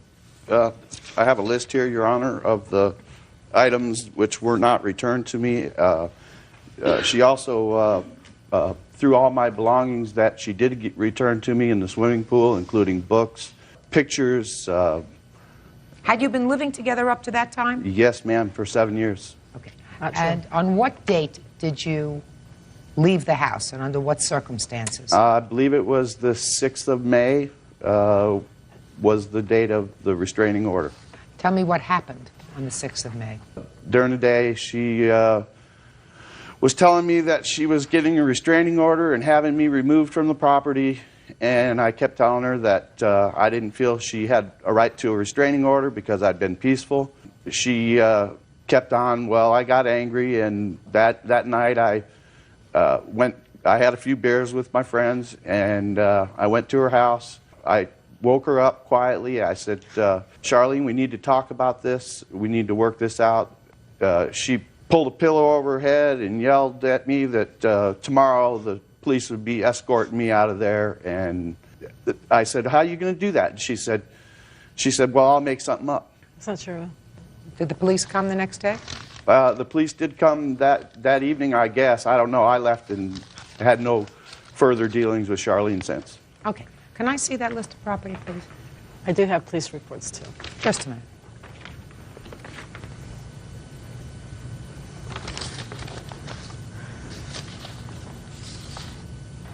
Okay, you got a lot of stuff here from a 7-year relationship that ends with the statement, all you really want is my horse Elvis. that you value at $4,000. And my picture of my son. And your picture of your son. Now, That where I is this paid for. horse? She told the officer that she wasn't giving me the horse. Whose horse is it? Mine. It was my horse, Your Honor. My horse. Just a second. Sorry. Tell me when you got the horse. Your Honor, this horse here is Rowdy. I purchased him early on in the carriage business, and You and the defendant had started a carriage horse business. right. Okay. And you took people around in rides Yes, for ma'am. events? Yes, ma'am. Okay. And did weddings and Okay. other types of events. I purchased this horse here, and he was really good for the business, but he really hated for people to pet him, that strangers. So we kept looking for another horse. We found another horse. Charlene purchased the other horse, sold this horse, and put the money from this horse into her account to replace the other horse.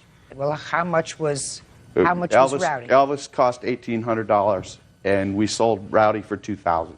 And you were in business at that time with the Yes, defendant? ma'am. That you both worked in? Yes, ma'am. I have the franchise agreement here showing that we were partners in the business. Let me just see that, please. And what about your son's wall picture? Do you have that, Ms. Casey? Yeah, I have that. He can have that back. Fine. We also had purchased a trailer together, which I have proof of that here also. It's also a lie. Did you do any other work, Mr. Schonk, in the time that you were running this carriage business? No, ma'am. Okay. Did you do any other work at the time you were running this carriage Yes. business? I had 2 jobs. Okay. Now, where's the horse? The horse is, okay, I bought the horse. Just I asked you a question. Where's the horse? The horse has been traded for another carriage. What'd you do with the money that you got from the Rowdy horse? That went back into the business. Fine. I mean, you entered into a business arrangement with him. Sure you did. I have my sole proprietorship of my business. What was he doing there? Were you paying him a salary? He was keeping all the money he made himself. Every Were you money paying he made, him a salary? No. Okay. Yes, he was making money off the weddings we did, but as we did downtown work, the money we made nightly, he pocketed in his money. I put mine in my business account. He took his and put it in his pocket. I didn't get none of that money. None of it. Well, you must have shared expenses in the house. I paid my bills. He bought horse feed and hay on occasion. All right. Okay? Listen to me. This is very difficult. When people live together and aren't married, it's complicated enough. And then when you enter into a business that each of you work in, it makes it even more difficult. You paid $1,800 for this horse, Elvis. Is that right? Out of my money. Stop. My personal. You paid $1,800 for this horse, Elvis. You got some money for Rowdy. Rowdy went into the business account. Right. Fine. All right. $900 in his picture. Okay. What other property, sir? This trailer, Your Honor, we bought this trailer together, and she sold the trailer also. When? Since 16th of April.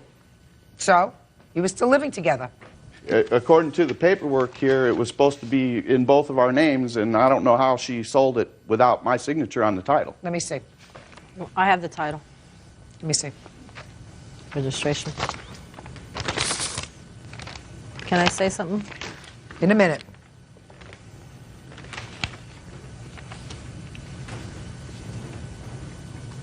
Well, it's registered in the name of Charlene Casey or John Schonk. On the top line there where I circled, Your Honor, it says if this box is not checked, it's assumed as and.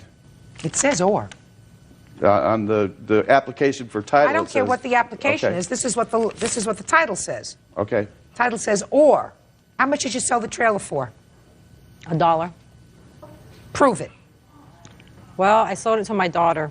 I didn't have her sign anything, but I have a promissory note where I borrowed money to buy that trailer, and I paid it in full.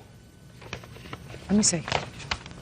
He paid no money towards the trailer, Your Honor. I paid it all. I sold another horse trailer to buy that horse trailer, And what'd you put it in his name for, too? I don't know why. I don't know either. I don't even know. I don't know either. Being nice. Now you got to pay for it. Can I show you my other evidence? Just a second. Please? Okay. Listen to me. All right. You did it. No court is going to go back 2 years, 3 years, 4 years to figure out what was going through your mind when you put this in both names. You put it in both names. Do you understand? Yes, and I know why I did. I don't know why you did. You wanted to be nice because you were living with him as a family and you were going into business with him. And it was supposed to be a business that you were going to work up, make a living from, whatever. Mm-hmm. So you can't sell the trailer to your daughter for $1 because that's a lot of who shot John.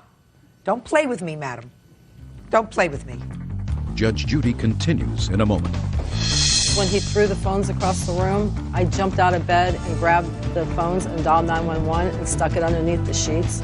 He told me that he was going to rape me, and then I clicked off the phone, but she heard him say he was going to F me up. Real cases, real people. Judge Judy. John Schonk says ex-girlfriend Charlene Casey threw his belongings into the swimming pool. Charlene says John stole her horse carriage. What's next, sir? Anything else?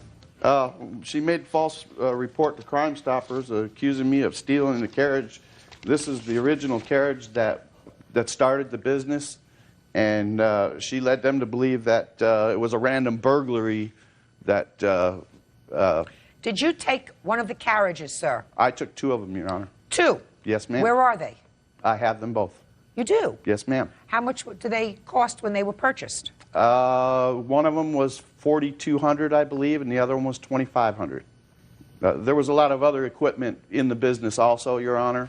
I'm not getting into fax machines, Right. photo machines, telephones. I'm getting. No. So you have these 2 carriages? Yes, ma'am. And you sold the horse trailer to your daughter for $1.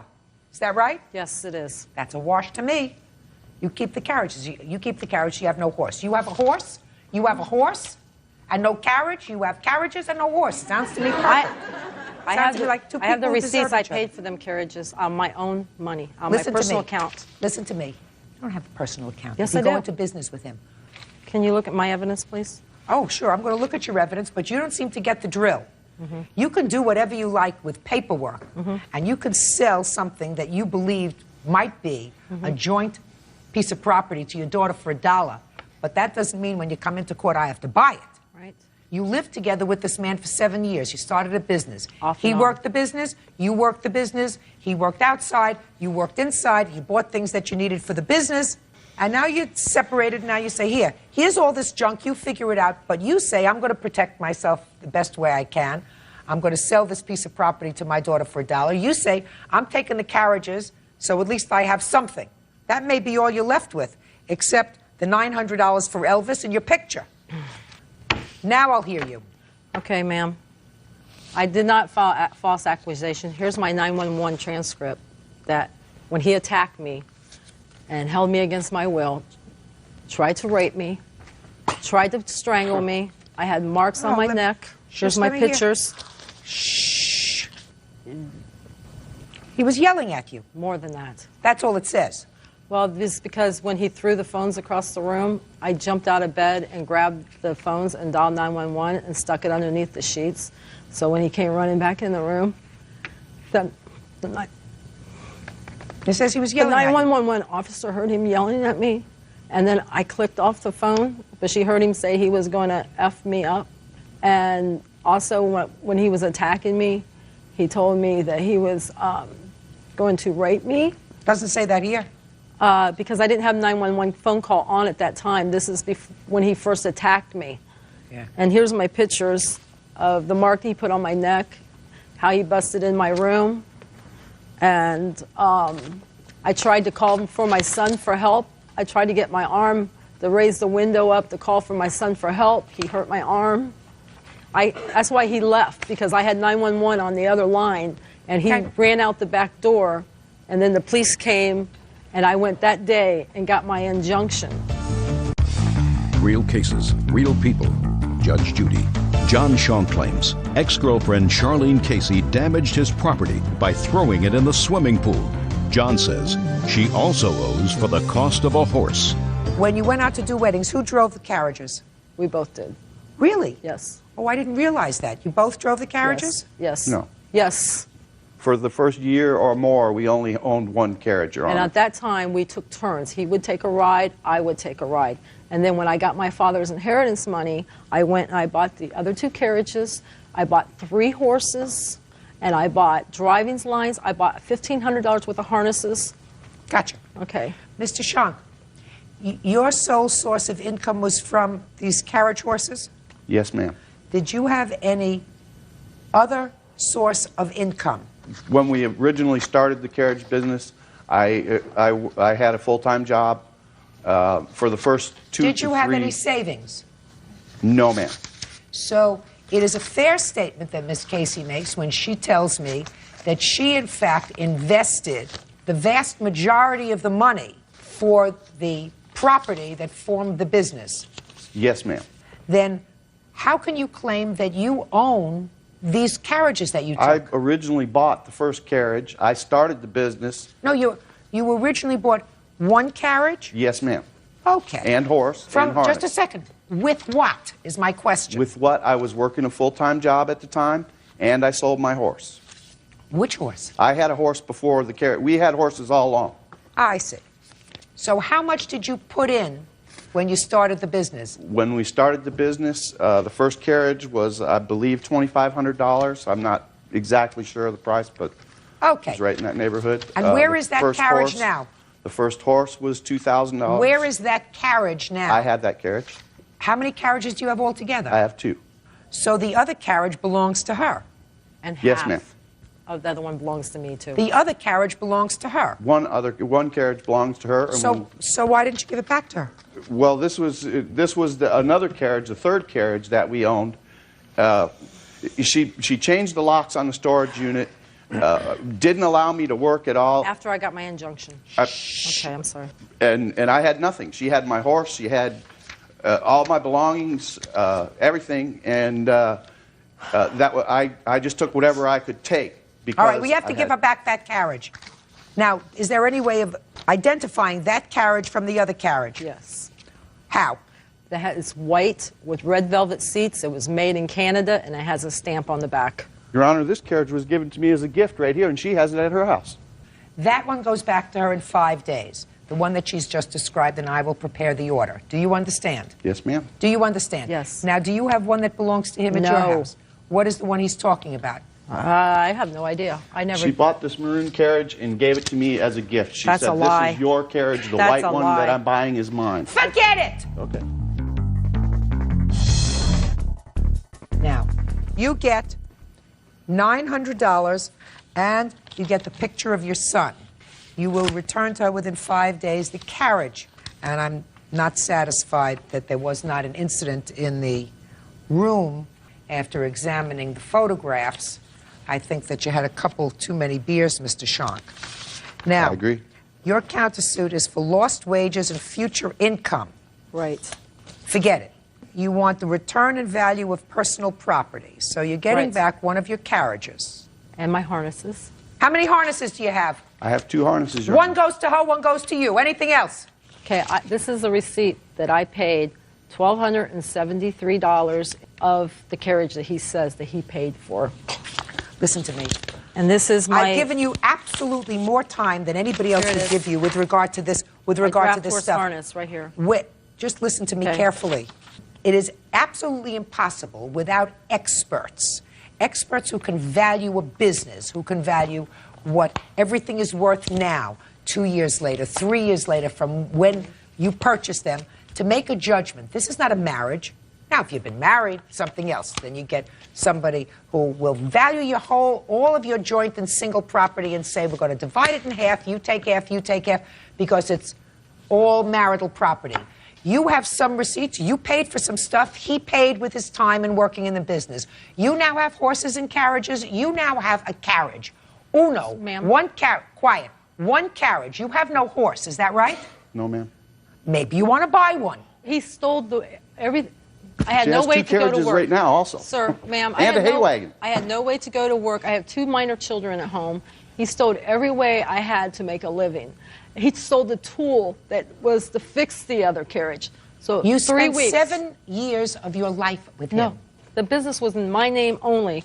I have my occupational license for the past 3 years. It's in my name only. My question is, so you're saying he was a paid employee? He was an employee. Did you pay taxes for him as an employee? No.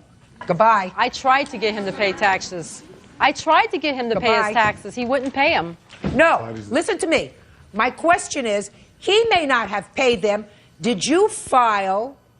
I tried to get him to Listen go. to me. Did you pay his Social Security?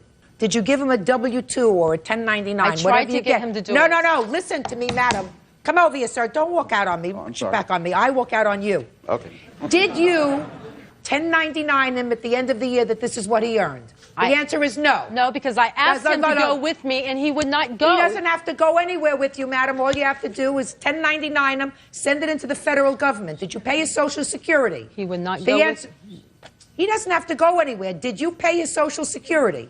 I didn't know how The much he answer- made. He would not tell me how much he made. He stuck it all in his pocket. Not true. Madam, I never knew. He was a partner in your business. But That's the way you set it up. It may He have never been in told your me how name. much he made. Say goodbye to him and to me. Goodbye. Parties are excused. He never You may told step me. out. Oh, that's a bunch of...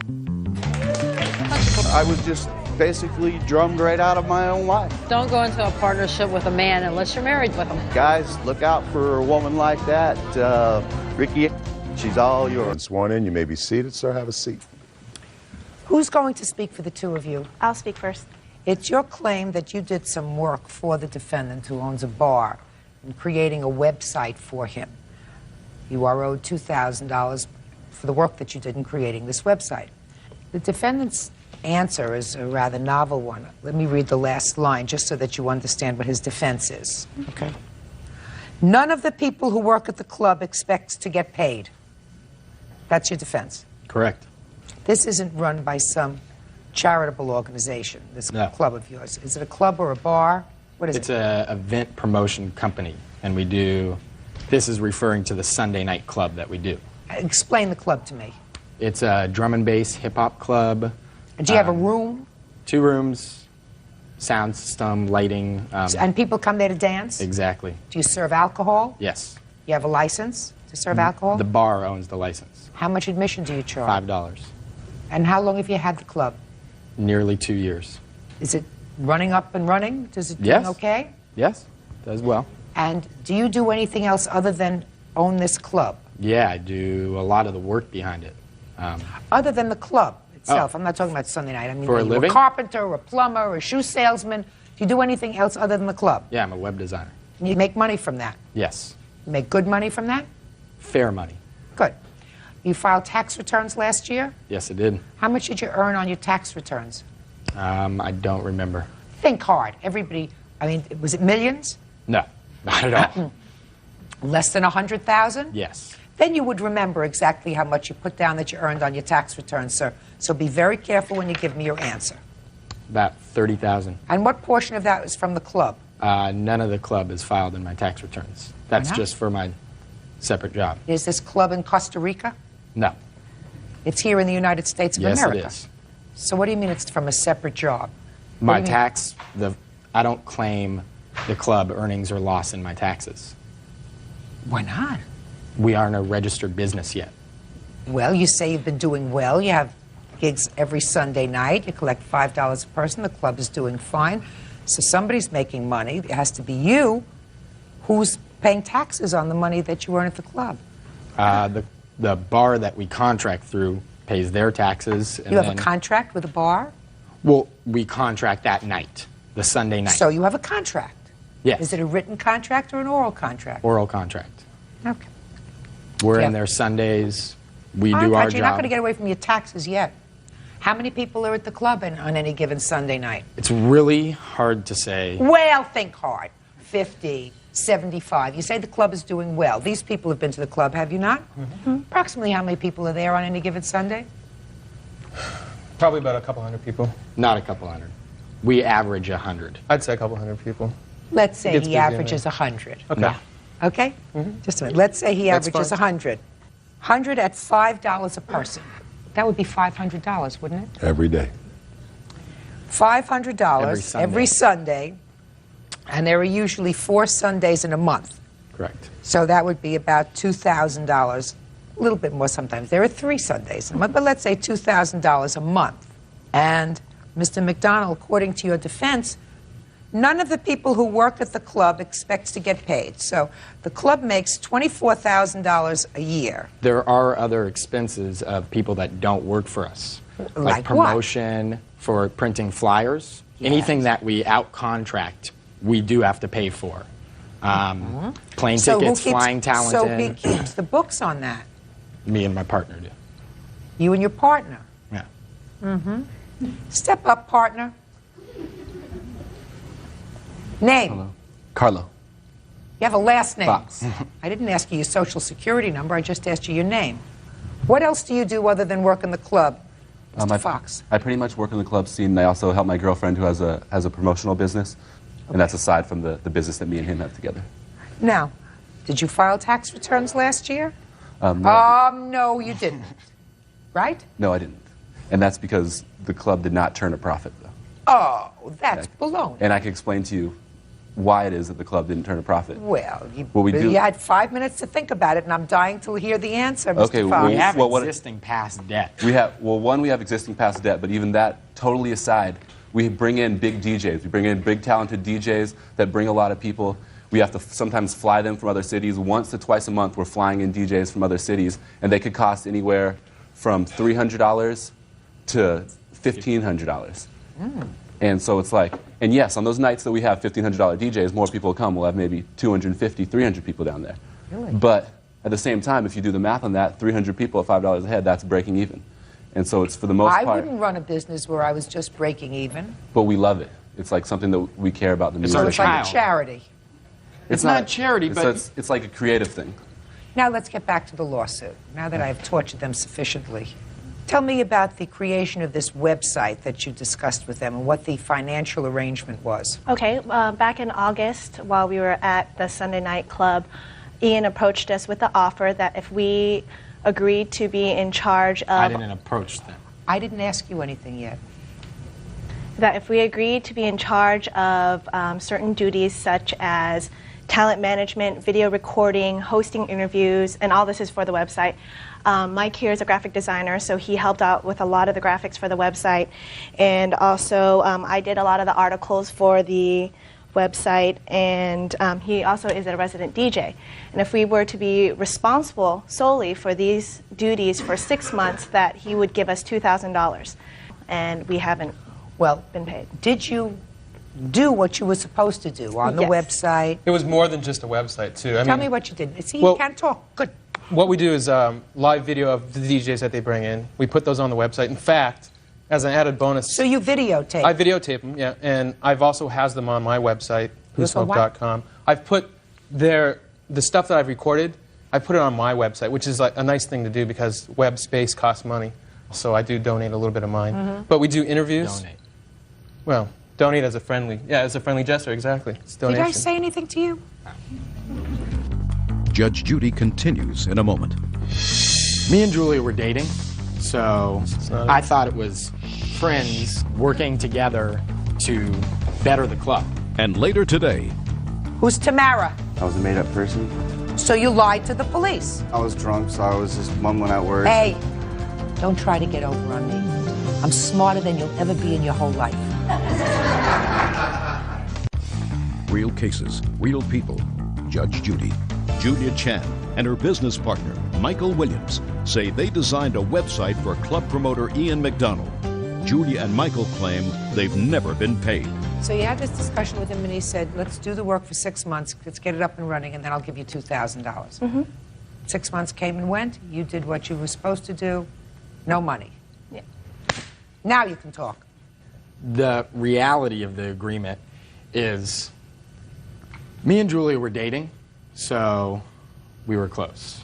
I felt comfortable with her, and I know Mike's work on whosmoke.com. I felt comfortable with him.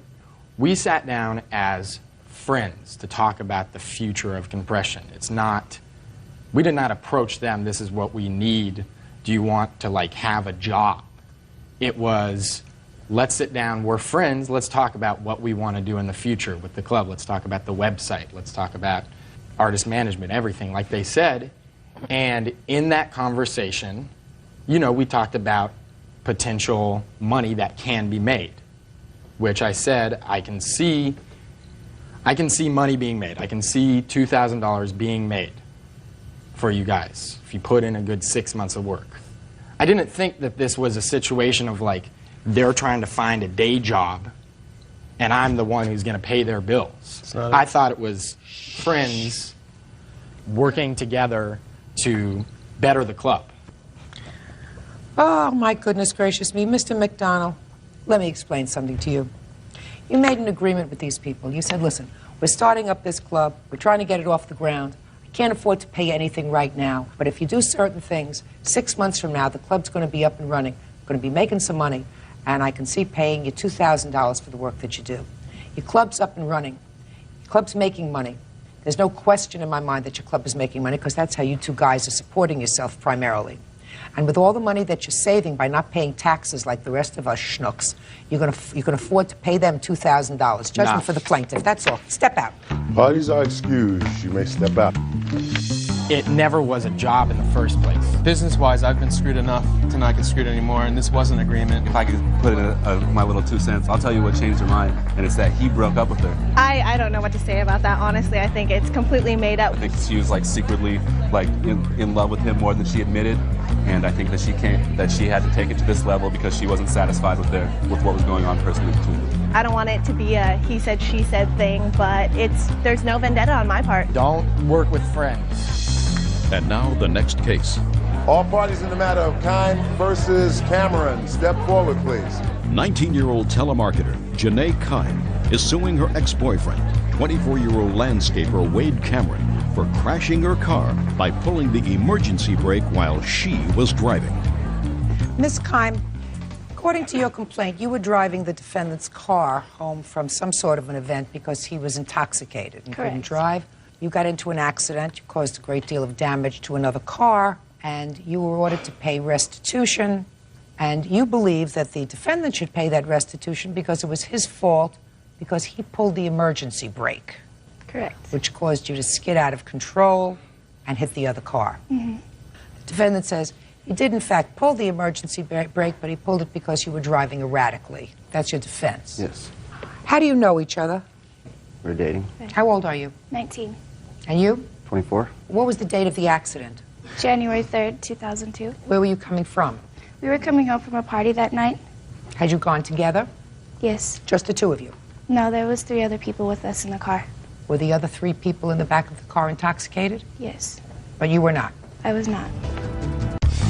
Real cases, real people. Judge Judy. Janae Kime says ex-boyfriend Wade Cameron caused her car to crash when he abruptly pulled the emergency brake. Okay. Now, tell me about the accident. I was driving his car home from the party. Everything was all right. We were like 2 houses down from his house, and then all of a sudden he pulls up the emergency brake, and the car that I'm driving slides into this parked car, and the owners of the car were sitting in the car at that time. And so I pulled the car around the block and parked it at his house, and then we all went down to make sure that everything was okay. And I was in shock when this all happened at the time, you know, because it was such like a dramatic experience that I went through, and it brought back memories of... Don't give me your memories. I'm not interested in your memories. Okay. So you went back to see if everybody was okay? Right, and Wade had told me at the time that he had insurance on his car, so I figured everything was taken care of. I was in shock, so I left. And you left before the police arrived? Right. And I called him the next day, and I asked him what was going on. He gave me the number of the officer in Boulder that was handling the case. So I called her and let her know that I was driving the car, and then a couple days after that, I went up there. She wrote me a ticket, and then I went to court after that. How did you contact the police, sir? How did I contact the police? They contacted me. You did? When? The following day, or that evening. So what did you tell them that evening? I told them basically what we were coming back from the party, and they were assuming that I was driving, but I wasn't, and because the person that was driving left the scene of the crime, so they were trying to direct it towards me. But I told them what happened, and that she had taken off, and they wanted a description of her and everything, and then that once that I'd gotten contact with her, to have her contact them. Let me see the police report.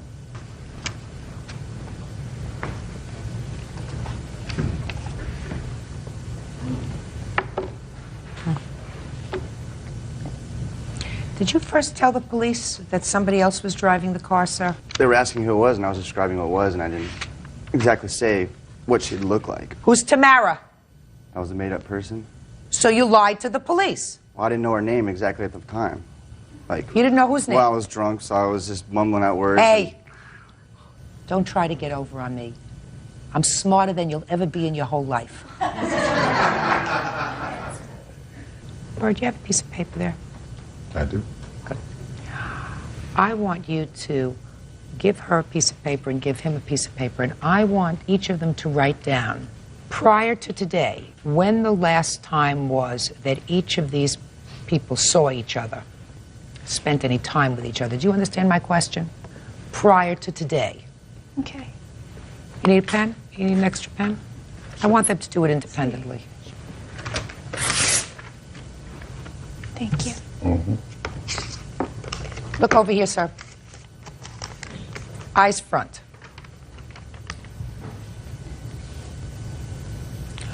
Write down the date. The exact. Write down the date that each of you remembers that you spent any time together prior to today's date.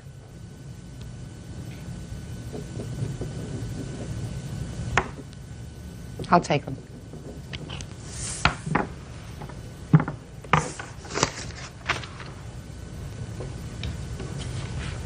Thank you. His, hers, yours. Thank you. Mm-hmm. Okay, very good.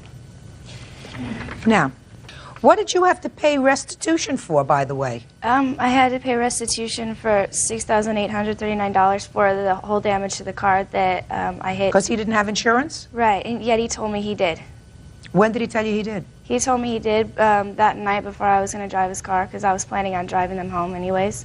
And I was like, you have insurance, right? He's like, yes, I Oh, do. sure, you asked him, do you have insurance? Oh, do I No, believe that? I really did. Do I believe that? I really Sure, I do believe that. You said to him, I'll drive your car because you're drunk. By the way, do you have insurance?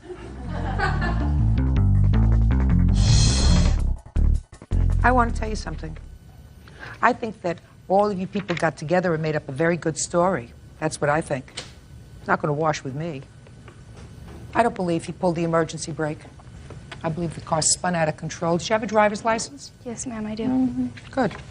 After this whole thing happened, did he accept full responsibility? We had had conversations, about this happening, and he promised that he would pay me $200 a month for all the restitution bills, because I have to pay $200 a month for the next 4 years for this car that he wrecked. How much longer did you date after this incident? Oh, we didn't date at all after this. The only time that we saw each other was just to converse about this, about the case, and about what Really, where were you? It had been maybe at his house a couple times when I'd go up there. At his house a couple of times? Yeah, when I would go up there to go try to get the money, because I couldn't get a hold of him because he was avoiding my calls. Okay. And when was the last time you saw him to ask him for money? Last time that I saw him was a couple months ago. The last time I asked him for money was a couple weeks ago before I or probably about 3 weeks ago before I went and filed the case in Boulder. And where were you when you asked him for the money? I was at my house on the phone the last time. When was the last time you saw him? The last time that I saw him was... At his house, at your house? At his for house? Coffee, something? No, I just asked him for money. It was probably about 2 months ago. And when was the last time you say you saw her? Last time I saw her was when we went to court for that. Which was when? When I don't know the exact date of when that court date was, but we had the same court date, so that's the last time I saw her. Uh-huh. And did you tell the judge in court that you had pulled, that this was all your fault? Basically, just to get it was already. I'm asking you a question. Yes. Did you tell the judge in court that the accident was all your fault? The answer is yes or no. Yes. What did the judge say to you? That was it. Were you ordered to pay any fine? No. Any restitution? No. Interesting. Well, one of you say that the last time you saw each other was February 28th. One of you says the last time you saw each other was January 10th. It's interesting, isn't it? So Isn't it? Very interesting. Case is dismissed. That's all. Parties are excused. You may step out. That's all. Felt that she was about to wreck the car, and I wanted to stop the car so that we wouldn't wreck, and then actually we ended up wrecking anyways. Sometimes it doesn't really pay to be a good person because obviously things don't come out of it, right? Sure, she might have been the designated driver, but maybe she was a little crazy that night. Maybe seated, sir. Have a seat. Miss White, the defendant is your former husband. You were married for a long time, 20 years. 20 years. And I gather from your papers that you had a rather acrimonious divorce. Yes. This case has to do with a car, an old car, that you were awarded in the judgment of divorce. Correct. So why don't you tell me the story about the car and what you're suing him for? I was awarded the 1991 Hyundai in the divorce settlement. And at the time that you were awarded the car in the divorce settlement, where was the car located physically? It was at our home. You say at our home, pointing to him. Did he stay in the home? No, I stayed in after the divorce was filed. I stayed in the home for 6 weeks afterwards. With him? Right. And then you left? Yes. I left the home. And left the car there? No, I took the car with me. Okay. It was agreed that we would leave the car in his name. And then we had agreed that my son, our younger son, who was living with his father, would get the car in January when I bought a new car. And this you discussed with the defendant? Yes, I did. So what did you do with the car? Our youngest son came to live with us in February after having problems with his father. And came to live with you? Yes. And his father became very angry, vindictive. Where's the car all this time? I had the car at that time. You had the car? My son was driving it in January. It broke down in June. It sat there on my property for a couple months. Our oldest son had come over to my house, asked if he could have the car. I said, sure, take the car. His dad does a lot of rebuilding of the vehicles. So he towed the car to his father's house where he was living. Your oldest son's name is? Jonathan Dreyer. Okay, so Jonathan takes the car. It's been in your possession, but titled in your husband's name, despite the fact that you were awarded the car in the judgment of divorce. Oldest son takes the car from your new residence and brings it back to his father's house. Correct. Is he living with his father? Yes, he is. Is that right so far? Yes, sir. Yes, ma'am. Okay. In June, Jonathan and the car are back at the father's house, June 01. Go ahead. So it was after he had towed the car, he called me and says, I have to get the title from you because your dad doesn't want the car up here without the title. So I said, fine, here's the title. Okay, so you gave Jonathan the title. Right. Okay, so now, good. So that was the last I'd heard about the car until May 5th, when I get a notice that he has had the car illegally put into my name. Well, no, he hasn't had it illegally put in your name. He transferred it to your name. He was supposed to do that a long time ago. Right, but what he had done was fraudulent, the way he had done it and what he had planned to do with it. Well, let's see what happened. So he had put the car in your name and then? Called it in as abandoned. Okay, and then they came and towed it? Yes. And you were sent a bill from the county for how much? The ending bill was $786. And that's what you want? Well, they did eventually sell the vehicle and got $60 out of it for auction. So $726? Correct. And you feel as if he should be responsible for that bill? Yes, I've got pictures here that show, I mean, this is what he does for a living. He repairs and rebuilds cars. Okay. Well, he doesn't necessarily have to do that with this car. I want to get his version of the events. Go ahead. Well, my one son who got the car did not take possession of the car in January because when he moved out, he had a car that I had given him, which was an '84 Volkswagen Scirocco, at which time I had it put in report of sale and transferred to him. I'm talking about the 1991 Hyundai. Let's get there. Jonathan brings it back. Jonathan brought it to my house. Back to your house in June. When I got home from work. With your permission? No, was not with my permission. Okay. Did you tell him to take it right back? Yes, I did. But he didn't? No, he did not. Okay. At that time, did you notify your former wife, you better come and get this car? I could not notify her because of a restraining order which she had against me, which I have right here with me. Yes. Which thoroughly states that I have no contact with her whatsoever. When so you were divorced, did you have a lawyer? Yes, I did.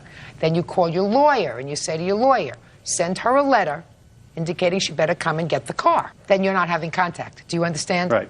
All right, so don't give me this. You're not an unintelligent man. There are many ways to deal with this kind of problem. Call your lawyer and say, I don't want this car on my property. It's her car. I'm turning it over to her. She's got the car. It's off my property. But you didn't do that. So what happened? So it sat there for how long? It sat there until I had it towed on the 5th of May. It was the only thing that I could possibly do with the car because I had no interest in that car per divorce decree. And the only thing possibly I could do is make sure that it was in her name, which I didn't know it was not in her name because of the fact that she had to have been able to license that in February of 2001.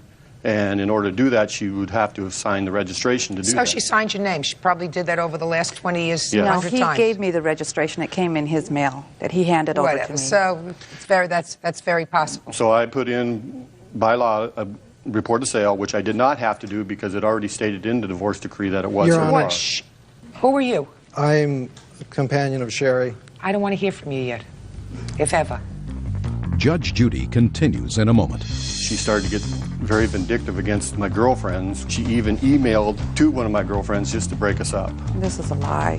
And later today, I'm not holding it against you that you did not dress for court today, but I think that you can get a leg up if you speak up, speak from your diaphragm. Don't swallow your words.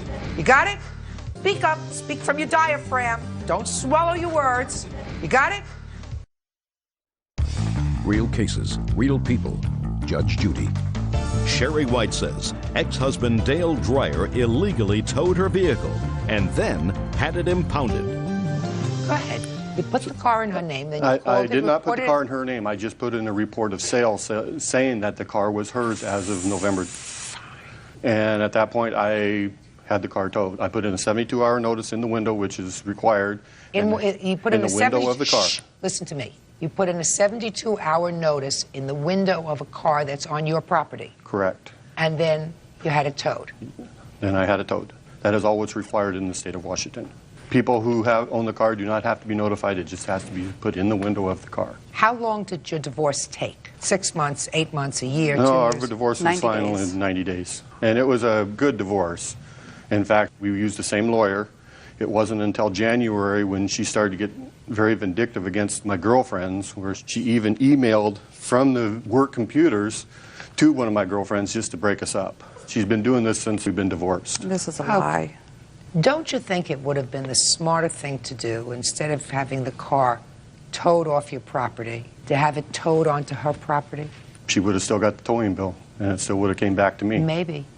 Maybe. And maybe not. But right now, she's got a bill of $726 Correct. because you really didn't do the right thing. It is the only thing I could do. No. What you could have done to protect yourself was get in touch with the lawyer that you both used and say, look, I have this car, and if she doesn't make arrangements to come and get this car off my property, I am going to have it towed. I don't want to look at it anymore. Which would have been more expenses for me, Your Honor. You mean to write a letter? For the Or lawyer to call write- her? No. No, come on. My lawyer charges me $185 an hour, Your Well, Honor. that's all right. This would have taken all of 3 minutes. The restraining order. This would have taken all of 3 minutes. Correct, Your Honor. So as a result of what you did, she's got this bill. You think that's reasonable? You're the father of her children. She's the mother of your children. You're not supposed to do things to hurt each other. Either one of you. Correct. You're not supposed to do things to hurt each other. If it didn't work out, it didn't work out. Whether it be Um, 10 years, 20 years, 25 years, doesn't work out, you say, sorry, but you don't do things to hurt each other because that puts your kids in the middle. Is Jonathan still living with you? No, Your Honor. When did he leave? He left approximately 2 weeks ago. Where did he go? Unknown. You don't know where he went? No, I don't. Do you know where he went? Yes, I do.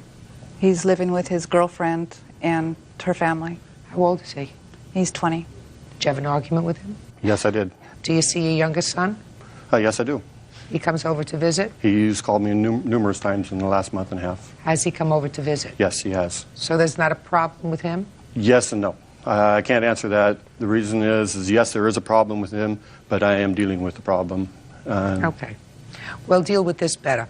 You're going to give your former wife $726 because you didn't do the right thing in having a car that you knew that she would not see the sign that you put in the window. You complied with the letter of the law, but not the spirit of the law. The spirit of the law was that you notify the person whose car it is that if they don't move the car, you're going to have it towed. That's the spirit of the law. That's the substantive part of it. What you did with, you complied with the letter of it with full knowledge that she would never see that notice and therefore never be able to reclaim the car. Whether she wanted to reclaim it or not, she may not. Can I Yeah, interrupt? Your and- Honor, I have a statement here from the Department of Motor Vehicles stating that she had 15 days to convert the title over into her name. And if it was not done within 45 days, it is actually considered a misdemeanor. Listen And she to me. never did it. It is Listen still to at me. this date isn't. Listen to me, sir. There was originally an agreement that I believe that your youngest son wanted the car. He took it, then he decided he didn't want it. The oldest son said, I want it. He brought the car to your... Listen to me. Your oldest son brought the car to your house. After a while, you said to him, I don't want it here, but he never did anything about it with taking it back to his mother. You knew the whole derivation of the story. It wasn't that she had the car towed to your house and left it there to annoy you. That It I was don't know, brought Your there by your children. That's how it got there, by your children. So don't show me things that are underlined that says she has 10 days or 15 days to convert it into her name. The idea was to let your kids have a car. And what you did was vindictive. Yeah, you have a counterclaim. You want her to pay $1 a day for storing the car for 122 days. That's ridiculous. You knew how it got there, and you should have done the right thing. You didn't. It's going to cost you $726 because I don't think she should be responsible for it. Judgment for the plaintiff. That's all. Thank you. Parties are excused. You may step out. I think it's a bunch of baloney that she didn't follow the laws. I hope this ends it all with this man. It's just another win for a vindictive lady against me that she's been at me ever since the divorce. I want nothing to do with him. And now the next case. All parties in the matter of Shartza versus Myers. Step forward, please. 19-year-old student James Schartzer is suing his former friend, 20-year-old loan officer Matthew Myers, for vandalizing his car. Matthew says James tried to run him over. He is countersuing for money owed on a computer. Mr. Schartzer, I gather from your complaint that you know the defendant, Mr. Myers, and it is your claim that he vandalized your car. The defendant says that he did not vandalize your car, that you were not in the car at the time of this incident. Some of your friends tried to run him over, and he merely placed his hands on the hood of the car because he was trying to protect himself. Mr. Myers says that you owe him some money for a computer and is counterclaiming. Is that what this is about? Yes, ma'am. Okay. When was your car vandalized, sir? On what date? April 27th, 2002. And tell me how it came about that your car was in the vicinity of Mr. Myers' house. Well, it all started, I was hanging out with some friends. I want you to speak up, speak slowly so that I can hear you, because I'm not holding it against you that you did not dress for court today. Just because they're wearing suits and shirts and ties doesn't necessarily mean that they're going to tell me the truth, right? Right. But I think that you can get a leg up if you speak up, speak from your diaphragm. Don't swallow your words. You got it? Yes, ma'am. What? Yes, ma'am. Try. Let's go. On the night of April 27, 2002, I was hanging out with some friends, and one of my witnesses, Susie... Stop tapping. Don't tap. One of my witnesses, Susie, had to go over his house to deliver a payment for that computer. What computer? The computer that we made a deal with where I put a down payment down, he put the other $500 on his credit card, and I was paying the monthly payment. Susie was going to go over to his house to make a payment for you, to him, on a computer that he had put on his credit card as a favor to you. Yes, ma'am. We got that down? Got that. And why weren't you going to make the payment, sir? Because at the time we weren't friends. Why is that? Had you been late in making the computer payments? No, I believe it was the first payment that was being delivered. Okay. Go ahead. And we weren't friends, and she had to go over there. So I let two of my friends drive her over there because I didn't want any altercations. And they went over there, and she went in the house. You weren't there, so you don't know No, what happened. I But wasn't that's there. why she went over there in your car. Mm-hmm. Right? Susie! So you went over there with a payment. How much of a payment did you go over with? I believe it was $60. What happened when you got there? I walked inside and I handed Matt the payment. He was sitting on the couch by himself, and I was just talking to him because I hadn't seen him in a while. And then I told him that Rich, the boy who drove me, was out there, and he wanted to say hi. So he went outside with us, and he said hi to Rich, and he looked at the car. And then he was like, something like, give a message to James, and he started like kicking the side of the door, and then he walked around and started kicking the front of the door, yelling that he wanted his money. And so I was scared, so I jumped back in the car and we drove off. He just started kicking the car? Yeah, he knew it was James's, so he just... Of course he knew it was James's. So he like grabbed onto my shoulder and started kicking the car, and then he walked around and jumped on the front and started jumping on the hood of the car. What'd you do that for? I didn't do it. What'd you do? This is what happened. She came over, I met her outside. I was talking to her. She gave me the $60. I thought it was $70, but she gave me $60. And then what happened? I'm nervous. And what did she do? She gave me the money, and then I was sitting out in front of the car. Now listen, I know. I'm sorry. slowly. No. Take. I want you to do this. No. Go. Take a deep breath. Okay. All right. We started to talk, and then she got in the car. Right? I'm nervous. Sorry. I'm sorry. And we started talking, and then I started getting mad because she said he wasn't going to pay the rest of the money because he owes me $500. He wasn't going to pay you the rest? No, that's what she told me because he owes me $500. I got it right here. And then after that, I don't know if he wasn't driving the car. He was in the passenger seat. And Thank you for clearing that up for me. Okay, sorry. And then I started yelling at her, and I was like, someone's going to pay this money, someone's going to pay this money. And I was getting real angry. And what happened was, she jumped in the car, and I thought they were going to back out the driveway. I was yelling at him. When he jerked forward on the car, I slammed my hands on the car real hard, and I went over to the driver's side and ripped the person out of the car. I was angry because they were trying to run me over. He took off real fast. That's basically what happened. Let me see the damage to your car. I assume that at one time you were pretty good friends if you let him put money on the computer. Yeah, we were friends. So what happened to that friendship? He's a con artist. That's what he is. What? He's a con artist. He uses people for money. He's suing me right now so he can pay other people off. Okay. She says that he kicked the sides of the car 2 places and then he jumped on the hood. Is that right? He kicked the passenger side. He didn't touch the passenger side only. The hood, I got. The hood's no question. The driver's side is out because he didn't touch the driver's side, right? Right. So here we go, the driver's side. And the back he didn't hit, right? Just the driver's side. No. Back. Back. What are you showing me these pictures for? I have better things to do. That's what he's trying to do. What? He kicked the taillights, and the taillights were out of line. She said kick us out of the car. I'm sorry. Bert, is this the passenger side or the driver's side? Looks like the driver's side to me. Maybe. Depends on which way the car is facing. Yeah. Is that 2-door or? 2-door. Oh, I think it's the passenger side. 2-door. This is the back of the car over here. Yeah? Yeah. Okay. All right, let me see your estimate, sir. What kind of car is this? It's a 1989 Honda CRX.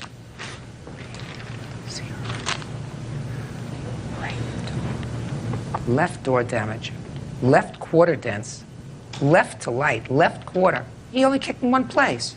Before I was told that he went all the way around the car. That's not what you just said, He right? went on the passenger side, and the passenger mirror, and then the hood of the car, and that was it. All right. Whole car isn't worth $3,200. Yeah, it's worth $29,333. I got it right here in the blue book. Okay. You still driving the car? It's getting a new motor put in right now. Well, maybe this will help pay for some of the motor. All right, now tell me about the computer. Well, basically, yeah, my brother was there at the time. I put it on my credit card with him. How much do you owe him for the computer, sir? $500. So he still owes you $500? Yes, exactly. Okay. And you can't dent his car, sir, in order to get your money. I'm giving him $1,500 for all the dents to his hood and the dents, because he's got bad dents to his hood where you lost your temper. No. You lost your temper, sir. Lost your temper. You were angry. You lost your temper. You got to pay for that. But from that, I'm taking away $500, which I'm awarding you on your counterclaim, which means I'm entering a judgment for the plaintiff, nothing on your counterclaim, because I'm setting it off in the amount of $1,000. That's all. Parties are excused. You may step out. I didn't put the dents on his car purposely. It was accidental because they came at me. I don't know what he's talking about with the con artist thing. He lies. I don't like liars. Don't hang out with that family. They don't trust people.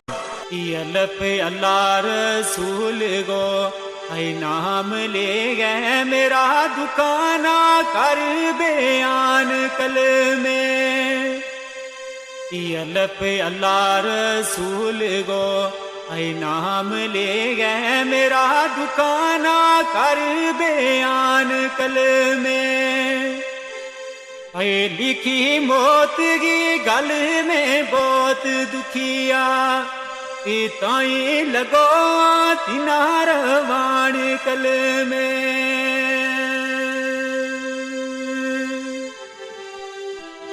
छे जून ते जुमागो हर रोज है तो दिन आज ईद कुर्बान कल में अये नामर होम गा थोरे भी लाल सोनो ओ आज छोड़ गया जग जहान कल में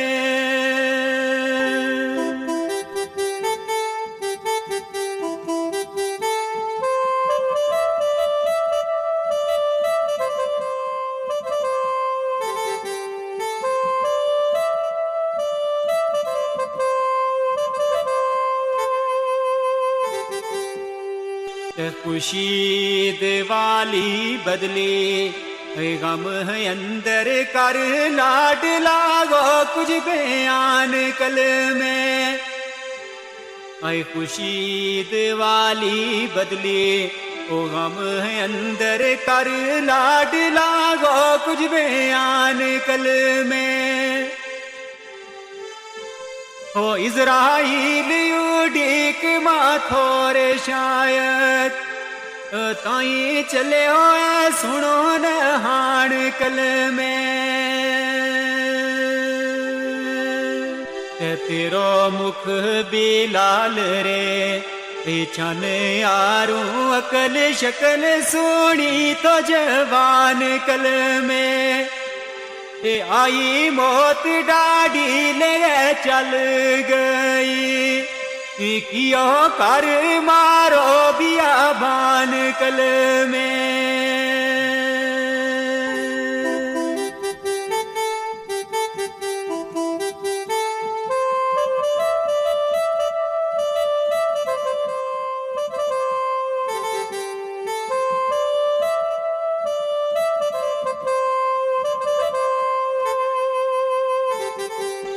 कियो चानक सो दो तेंबी लाल चन्ना कलस बेली मारोड़ रवास ओ कियो चानक सो दो तेंबी लाल चन्ना कलस बेली मारोड़ रवास ओ रो रो मारे सोनी बुलावे तिन्ना मेरो शहर दी लाल बेआस ओ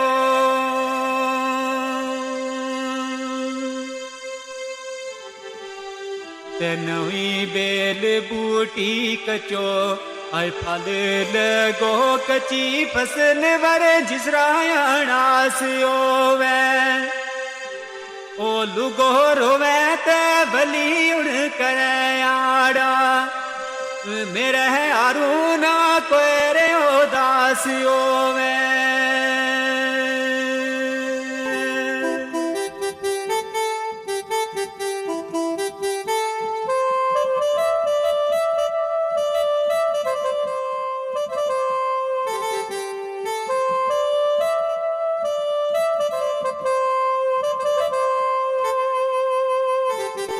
रोवे बेण पाई नाले आई बाप माई कद आवे बिलाल एक बार मुड़ गए रोवे बेण पाई नाले ओ बाप माई कद आवे बिलाल एक बार मुड़ गए आए दुखी उड़ बिलाल ने नहीं रे आड़ो पढ़ पता दरूद बरोबर मुड़ गए अल्लाह पाक बिलाल ना आई जन्नत ले जाए आवे सब ना सबर करार मुड़ गए आए दुखी ले बोई इजाजत सब कोलूं करिए मौत गो नारे एतबार मुड़ गए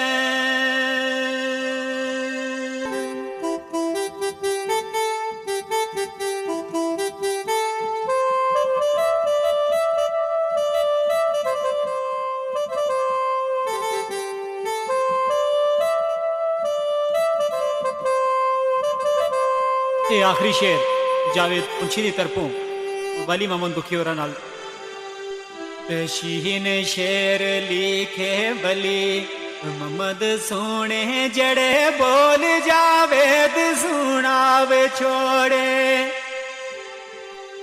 शीन शेर लिखे बली मोहम्मद सोने जड़े बोल जावेद सुनावे छोड़े ओ तेरा दुख बिलाल नहीं ओ पुलदा जड़े जख्म काले जड़े लावो छोड़े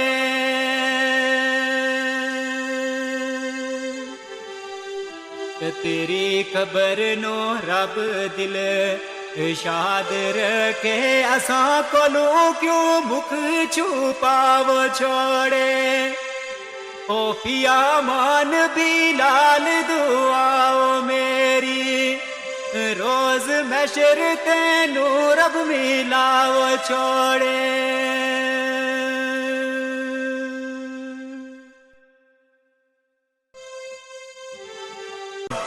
अल्लाह अल्लाह रसूल गो ऐ नाम ले गए मेरा दुकाना कर बयान कल में अल्लाह अल्लाह रसूल गो ऐ नाम ले गए मेरा दुकाना कर बयान कल में ऐ लिखी मौत की गल में बहुत दुखिया ताई लगो तिनार वाण कल में